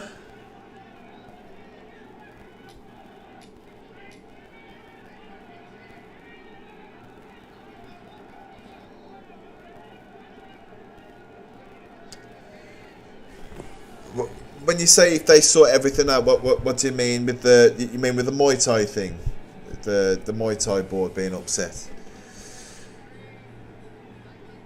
Yeah, but when you say that A18, I know exactly what you mean. It's almost offensive to the sport, when, like, again, I totally understand why people have to earn money and like why that might be what they have to do. But for me, when someone, I'll talk to someone and I'm like, oh, I fight Muay Thai, I've had 5 fights, and then they show me what they've done. I'm like, man, you're lying to yourself. You've been lied to by the people that you fought, and the gym that you're training at is lying to you as well. To think that you're at this level. There's a guy not too long ago. And I was talking to him, and we got talking a little bit, and I was like, do you fight? And he was like, yeah, I'm the champion. And then he pulled out his phone and showed me a picture of him holding a belt, but then showed me a video of him fighting, and I'll tell you, it was awful. What I could see, it was very, very poor. And I was just like, man, this guy isn't a champion of anything, but he's what he's done, he's gone and fought somewhere, and they've just tried to make it look good, and they've put a belt on, and then he can fight someone that's meant to be a champion, and unfortunately that was what had happened. But honestly, he'd have had much harder fights in his own country. It's just,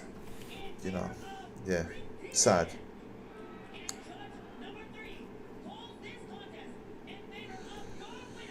Yeah, I know that they've got it for the whole year, right? They've got this Muay Thai stuff gone. Oh, just looking at that, yeah, I think that was the right decision between these two, by the way. From what I'd seen, I'd hope that they keep it going, and I think that at the moment Lumpini's in a state where they need it. They need this coming in. So like what was kind of sacred at Lumpini now has gone. The original Lumpini burnt down a few years ago and whatever. So a lot of tradition and like what Lumpini really was and what Lumpini really meant has gone now. So, I feel like they need these MMA events, and they need this difference with the Muay Thai being in MMA gloves and stuff.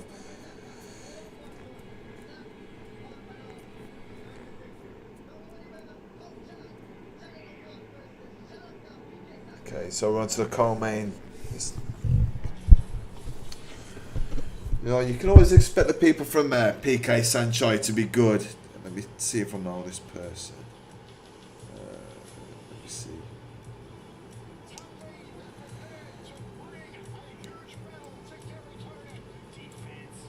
You know, honestly, like when I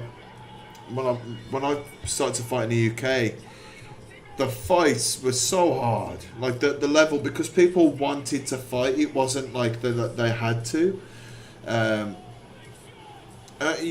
You know, when it's a hobby and it's something that you really enjoy, then it seems to be that people put in a lot of effort. By the time that like the Thais are fighting foreigners in Thailand, a lot of the time they're finished. You know, like they're finished fighting in a competitive level in Bangkok and that kind of thing. So you're kind of fighting a shell of a fighter that was almost sometimes, and yeah, that can be quite sad to see sometimes. There's a guy that lives in Phuket. He's actually a trainer at Dragon. You know, Dragon's a really good gym, by the way. If you do come to Phuket, it's a good gym, a nice atmosphere. But as a trainer there, and when I first moved to Phuket, I fought him in total. I fought him for 3 times, and I'm telling you, he had the hardest low kicks I ever felt. You know, I had a lot of fights, but I remember him kicking me in the first fight and thinking, "Oh my god!" Like, you know, I thought at the time in my head, like, if he lands one more of these, this fight's over. I'm not going to be able to take it. I mean, 3 times I fought him and 3 times I won, but this guy's still fighting. He's in his mid-40s. So he was, you know, already past it when he fought me, but, you know, at the time he was like a journeyman. So he was being brought in to have competitive fights, but not really to try and beat anybody. It is what it is. It happens. But now he's just going in and getting knocked out in the first round in pretty much any fight that he's doing. But he's still fighting every week. You know, I've got a lot of respect for him, but to say that, like, oh, I fought him three times, it used to mean something because he was good. Whereas now it's like, you know, it's a shame.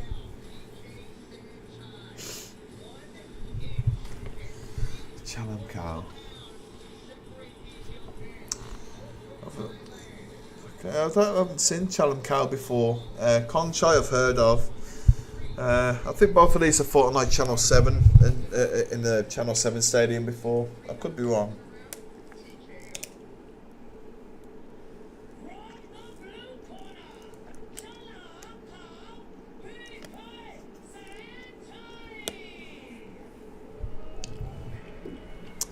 Yeah, and you know, you'll get it, A18. Just make sure that, like, you know, you do find a good gym.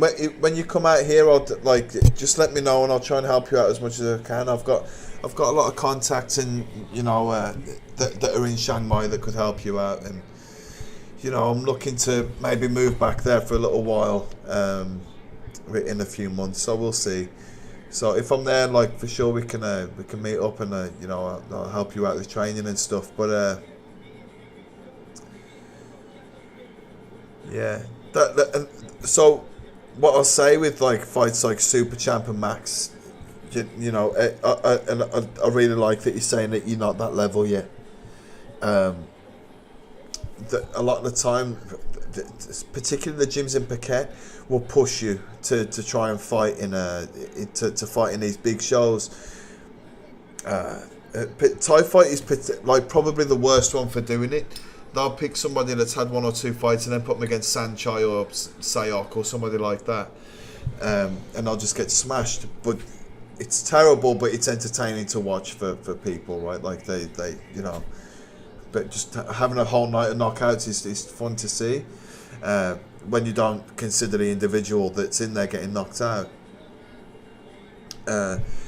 And Super Champ and whatever else, they're very quick to take people in with not much experience. So what I'd recommend to anybody is to find your feet in the stadiums first. Get yourself going there first. Make sure that you're able to cut weight properly and everything else. And, you know, in stadiums typically there's not weigh-ins. Lumpini and the bigger stadiums, yes, but like for example, Taipei Stadium in Chiang Mai, they don't do weigh-ins. They just kind of match you against someone the same kind of size as you. So it's important to be managing your weight properly, not letting yourself get too much above the weight that you kind of want to fight at.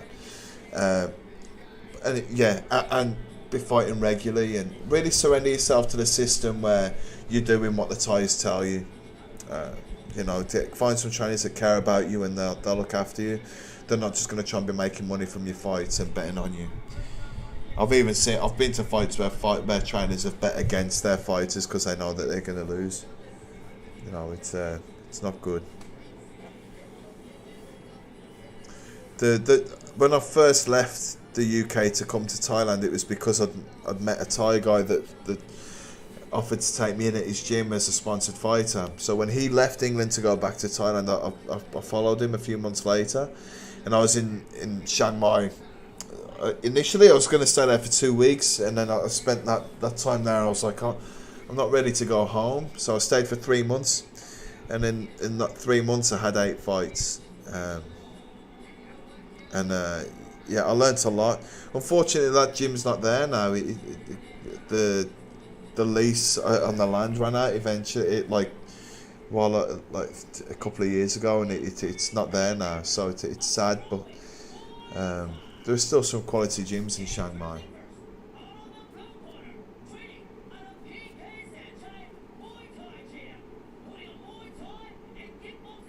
I mean, there are good gyms in Phuket too. It's just that living down here is more expensive. It's actually Phuket is more expensive than I've ever seen it. I've been in Phuket mostly for 8 years, and it's way more than I've ever seen it, even before COVID. Like the COVID thing happened, everything dropped in price, and now it's gone back up in price, but with a vengeance.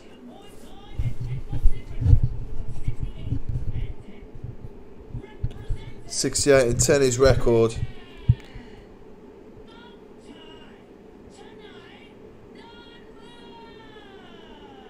Ooh. He's got a nice big scar above his right eye.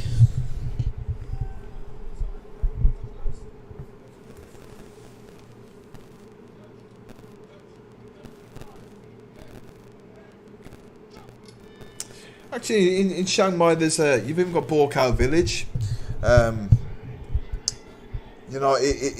I'm sure it's expensive there, but it'd be worth a visit. If you like Bo Kao, he's still training and coaching. It's kind of good to see the guys like that, and that even just to help you out with a little bit of motivation for a couple of weeks before you go and go to a camp for a while.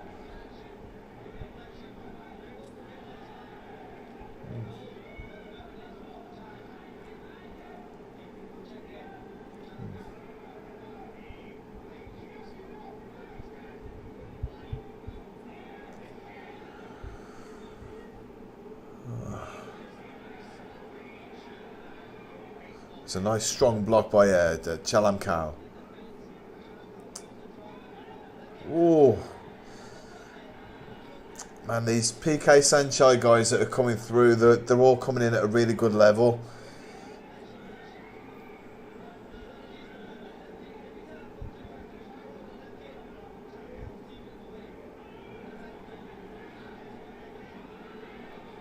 It's nice, when you see someone doubling up the kick like that, there's not many people that can do it effectively, but his opponent's quite heavy on his feet, so he had confidence that it would land.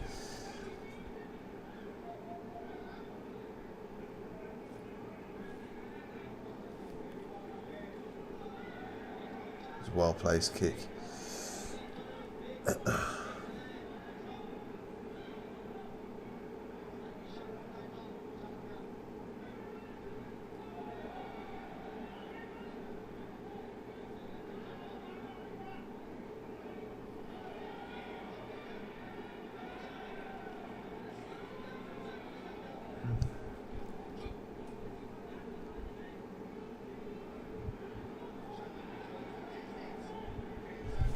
it's some quality work by both of them. I think Chalam Cow is probably edging it at the moment. He's landed some nice kicks around the ribs.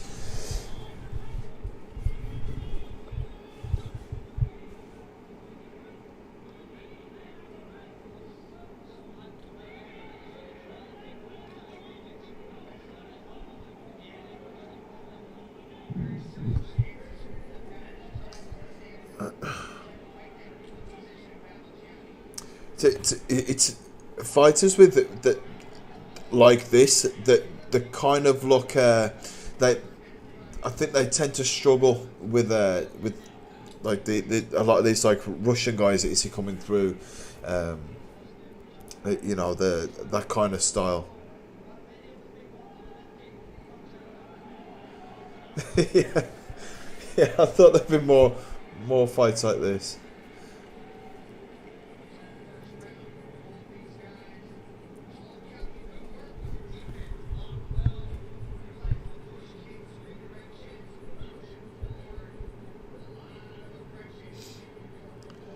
Yeah, look how well he placed that.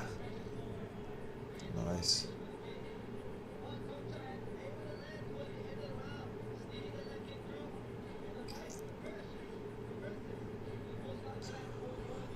Also, like you see the way that he just caught that kick. So, like, you know, being an orthodox fighter, so he's here like this, and the kick comes here. Instead of trying to catch it here, he caught it with this hand instead, and that's the way that I like to catch them. But like, yeah, if it's here, it's a little bit safer to catch it here. You can kind of defend with his shoulder and hold it here. It's a little bit safer than trying to catch it here. You're not going to take it on the ribs at all then.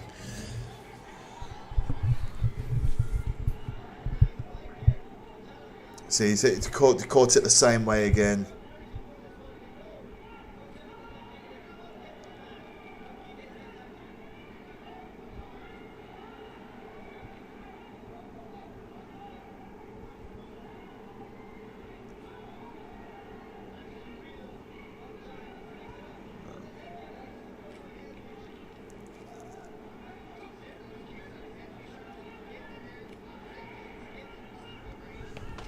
Yeah, Chalam Cow seems to be finding a rhythm here.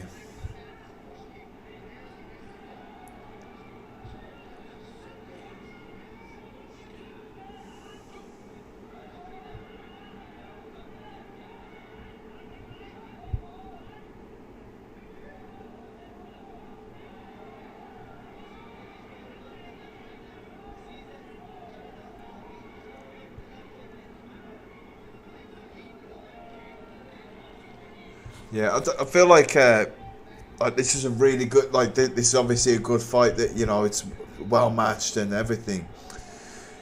But I think that maybe, you know, like from what I can see, I think that both of these guys would struggle against foreign opponents that are more willing to box.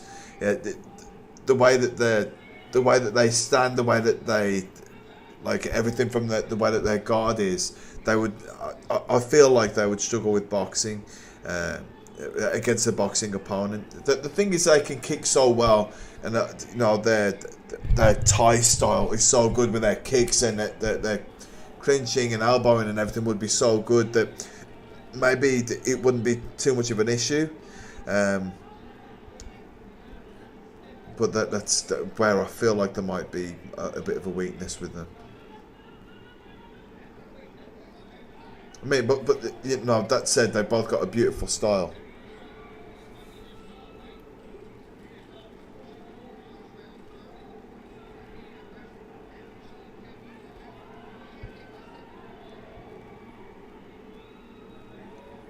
Nice.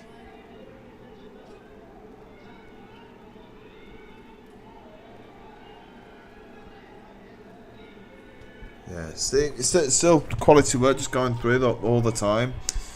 You know, they're almost flawless technique from both of them. Wow.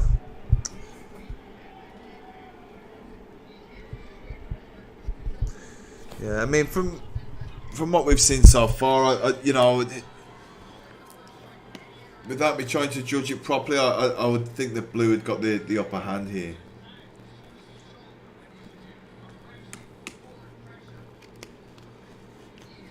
What do you guys think? Who do you think's got this one so far?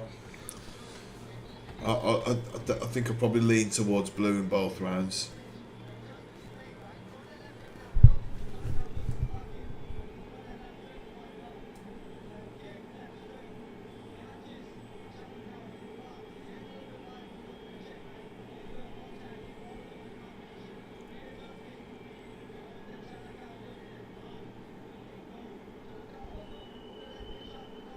Yeah.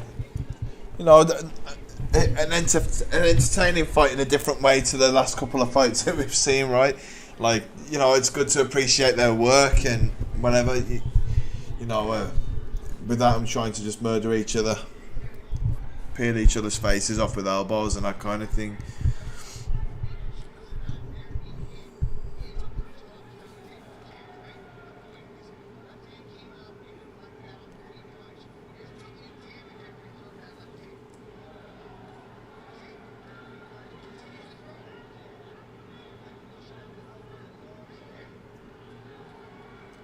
Yeah, even though I think that the Blues won, I still think that there's plenty to fight for in his last round. That little sneaky elbow that he just got in from inside the clinch was nice there. Chalam Cow.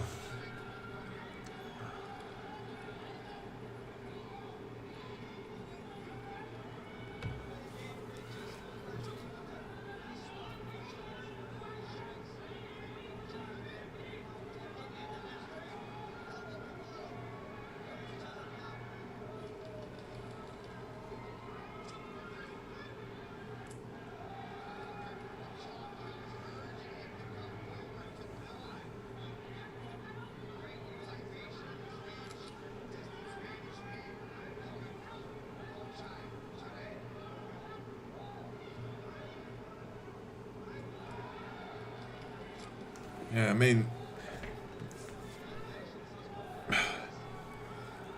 that's the thing. You get two guys here that have both got a similar style. Wow. It's just I was saying that.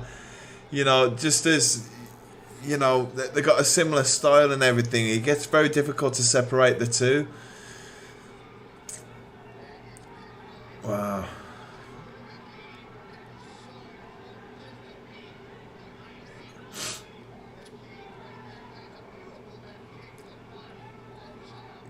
Yeah, I think blue needs to make something happen here.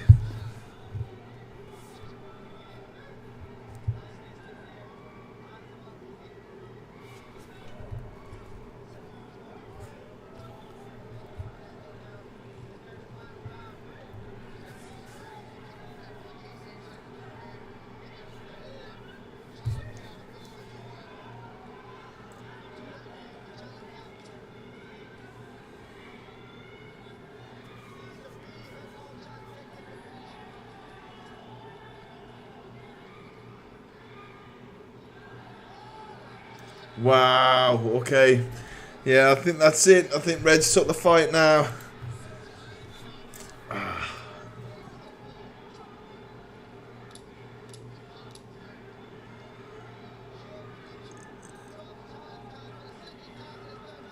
Yeah, I mean, so, you know, you score the first two to blue, you know, maybe, you know, at best he'd be hoping for a draw, and then he got the second knockdown. I think, you know, it goes to red now.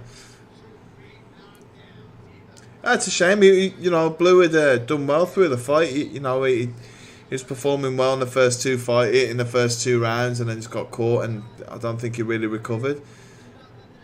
I mean, I don't think before then. I don't really think he'd been hit with anything really.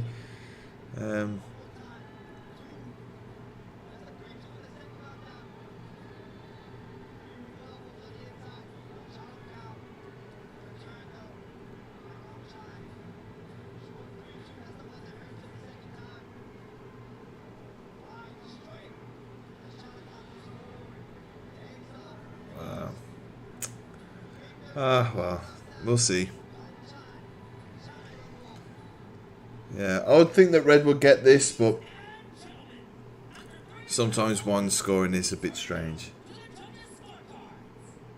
All three judges have called this contest in favor of your winner by unanimous decision. Fight tonight. Yeah. Yeah.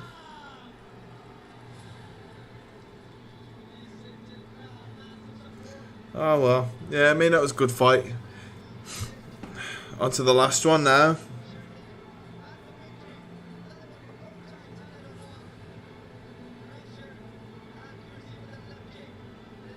No, I was fully expecting to be copyright claimed on this today. Even though I've done lives on the Fridays before, when I did the Fabricio Andrade fight on the Saturday morning, for me, it wouldn't let me go live. It kept getting shut down. So I think one don't like it when I do these on their big events, but on the Friday ones, I think they're okay with.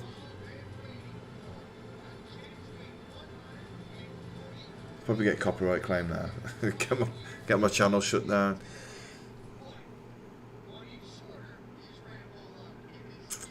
I've seen Rambo Lek before.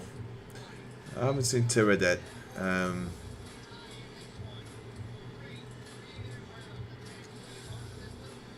mean, they're at a weight where you do see knockouts. You know, 143 pounds. You do see knockouts there, so be a fun one. Only 19 years old.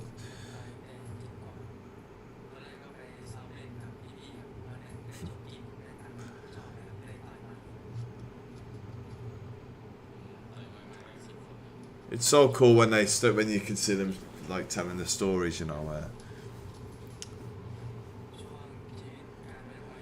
You know, when you think back to them just being kids and the amount of miles that they've ran and the amount of times that they've had to kick a bag, and you know, a lot of them, you know, haven't been to school, and the ones that have had to go after school, sometimes before as well. You know, they're pretty inspiring people, and it's no wonder they are where they are. I've seen a lot of in-fight style stuff at the moment. It seems to be quite popular. I know they do like the whole range of like t-shirts and shorts and gloves and stuff. I thought they were Phuket based. I thought it was like a small little Phuket company.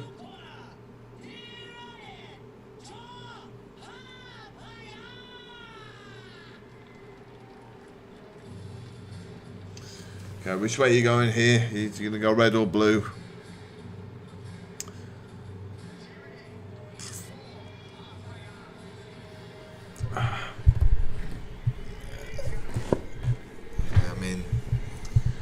I can hear a little bit of what the commentators are saying, and they rate this guy, so should be an interesting fight.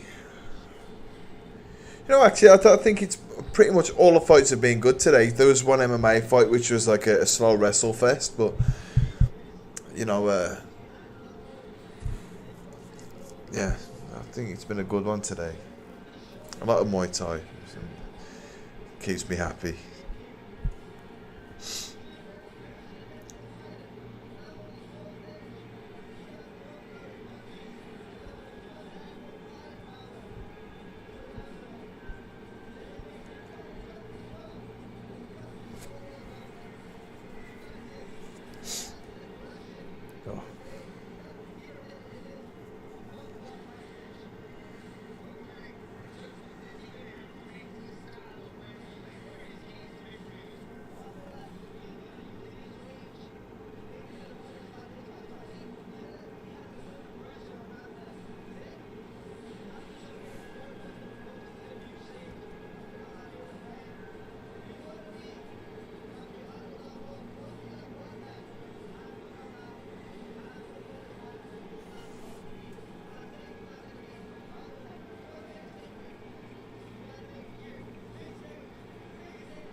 Yeah. Looking forward to this one. Oh, like I said, I've seen Rambo Lek before. He's very young, but he is good. It'll be fun to watch.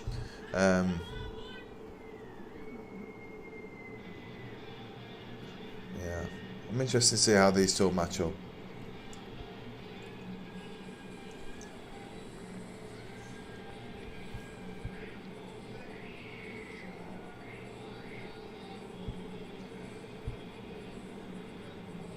How many people have been coming? Is this a gym, SKS, or was it like a brand?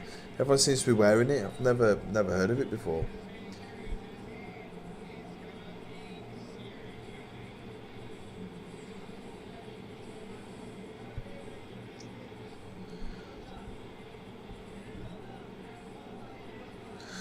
Oh, my friend Eddie Farrell and his wife Brooke, they just their dog of, I think it was over 10 years old. They had a pit bull, and they bought him in Australia, I think, and then they had him in Thailand with them for years and years, and you know they actually live in Tulum, Mexico now, but the whole reason that they're in Tulum is because they couldn't take the dog from Thailand to Australia, which is where they're from, so they ended up going to Tulum, and they started up a new gym, and unfortunately Sage, their dog, he got cancer, and so that, you know, they had to amputate his leg, and you know he lived with 3 legs for a while, but now he's he passed away last week, I think it was, or maybe the week before.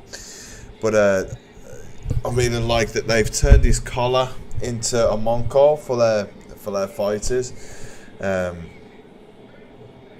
I think that's pretty sweet that they've done that. You know, normally it'd be in there, they'd have like everyone from the gym has to wear the same monko, like it's a tradition thing.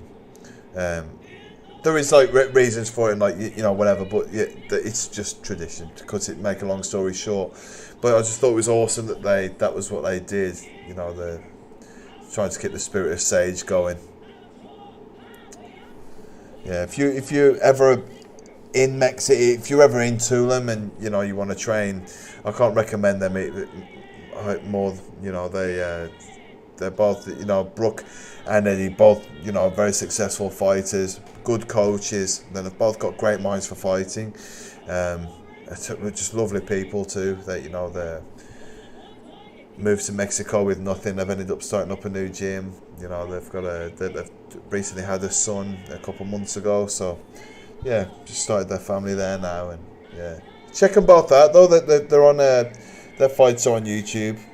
Eddie won the WMC title a few years ago, and Brooke did well. She fought, I think Brooke fought in one at one point. But yeah, both really good fighters.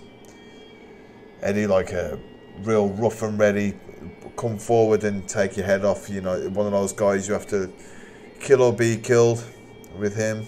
And Brooke, technical, she was strong. Had really good teeps. Still has got good teeps. I think she's determined to fight again, even though she's just had a baby. And I think she could do well still.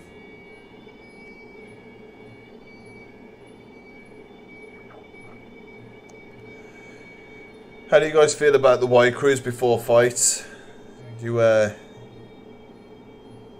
like them? Do you like to see it, or would you rather they took it away? And would you do one yourself?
Rambo Lex kicking almost like Tawanchai here, like a super sharp low kicks, but then, you know, throws them up to the head as well. So fast that, you know, that definitely taking its toll on Tiradette.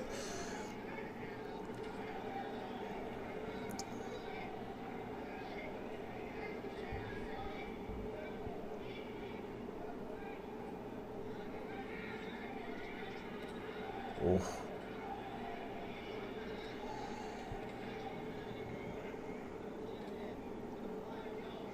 Tiradette's standing with his hands more like a boxer. You know, even though I haven't seen much of him, you know, it kind of looks like he'd want to be throwing hands. You know, he definitely jabs nice and sharp. So I wonder if part of the game plan is to try and take his legs away from him to stop him from being able to box. I mean, you can see there he's got nice boxing. He definitely needs to start blocking these kicks. You know, it won't take long before he needs to stop, like, you know, change stance or something to, you know. Sometimes it can just be a low kick too late and you can't do anything anymore. He's trying to block it.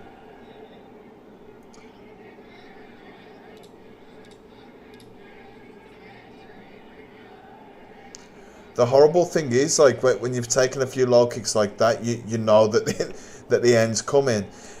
But then it gets to a point where you just have to accept that you can't fight anymore. You know, your leg will just give up, and of course it'll give up before your mind does.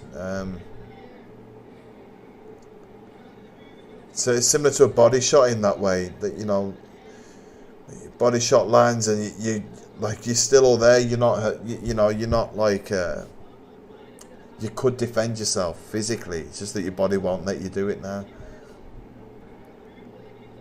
Similar to when like it happened to Liam Harrison when he fought Nongo. Nongo just kicked his leg so much that, like, and like so accurately that Liam couldn't defend his leg. Like, he just couldn't carry on. It turned his leg off. It happened in Conor McGregor's second fight against Dustin Poirier. That same thing where it just turns your leg off. You get it's more common with calf kicks because there's such like a density of nerves there. I think that's why. But yeah. Here we go, second round. Yeah, Rambo leg going straight back for that. But wow, what a shot! He spent a whole round setting up that right hand. That you know, he from where he would have stood, that right hand would have looked like another low kick coming. He'd drawn that much attention to his leg being kicked. You know, that, like, you can tell that, like, you know, you know, that volume of kicks landing on his leg, it would just be heavy in his mind that another one's going to come, and then when it doesn't and it's a right hand instead, that's what happens. Yeah. Wow, I think Rambo could have a good future here with one. He had like I said, I think he had like a Tawanchai quality to him. Hopefully they give him a few more fights so we can see him grow a little bit. Very smart.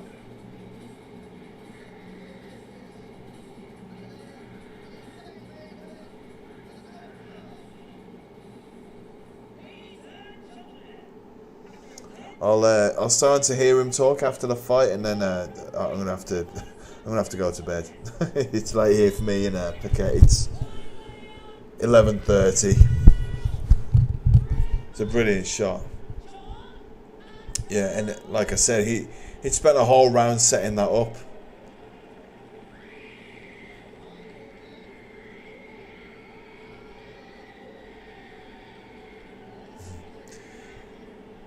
Yeah, it sounds like it's popular with the girls too. I just hear a lot of girls screaming.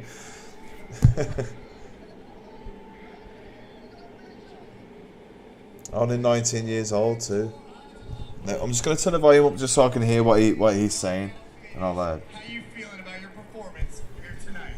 เป็นการน็อกเอาท์ที่เยี่ยมยอดมากเลยนะ not a mark on him, is there? ครับกับฝีมือที่เราทำมาในคืนนี้ก็รู้สึกดีใจมากครับก็วันนี้ก็เตรียมตัวมามีหมัดมีศอกเสริมมาโดยเฉพาะเลยครับ I feel very happy. I feel like not so well prepared. I prepared my elbow, my knee, and my punches. But you also prepared. Okay, that he full just said that he range. felt You were well rolling prepared for the legs, fight. landing heavy shots on his legs. Do you think that opened up the shot up top? อันนี้พี่ก็ดูเหมือนมีการเตะเข้าลำตัวที่เยอะมากเหมือนกัน อันนี้เป็นแผนที่เปิดมาเพื่อที่จะ I'll see you later, Mr. X. Have a good day, man. Nice to see you. Thank you for joining in. And I'll see you next week if you're on. And you did just that. Now, what do you want next? I know you like to stay active. How soon would you like to get back inside the ring here at Lumpini? ครับผมต่อไปอยากทำอะไรครับ อยากจะกลับมาที่นี่อีกทีเมื่อไหร่ครับ ก็อยากกลับมาเมื่อผมพร้อมแบบครับ Alright I want to come back as soon as I'm ready You're so cool. You're so confident. Great performance. But I do have something that's going to put a smile on Let's your see. face. How about 350,000 baht from Wow, 350,000 baht. That's an awesome bonus for him. 50,000 US dollars, I think that works out to. Or 10,000. Is it? No, I think it's 10,000 US dollars, I think. Good for him. Chatri is super generous with these bonuses. It's good to see. But yeah, I'll be uploading some videos through the week, and then I'll be going live again next Friday if anyone wants to join. I really appreciate anyone that you guys for watching and commenting and having a chat with me while we're here.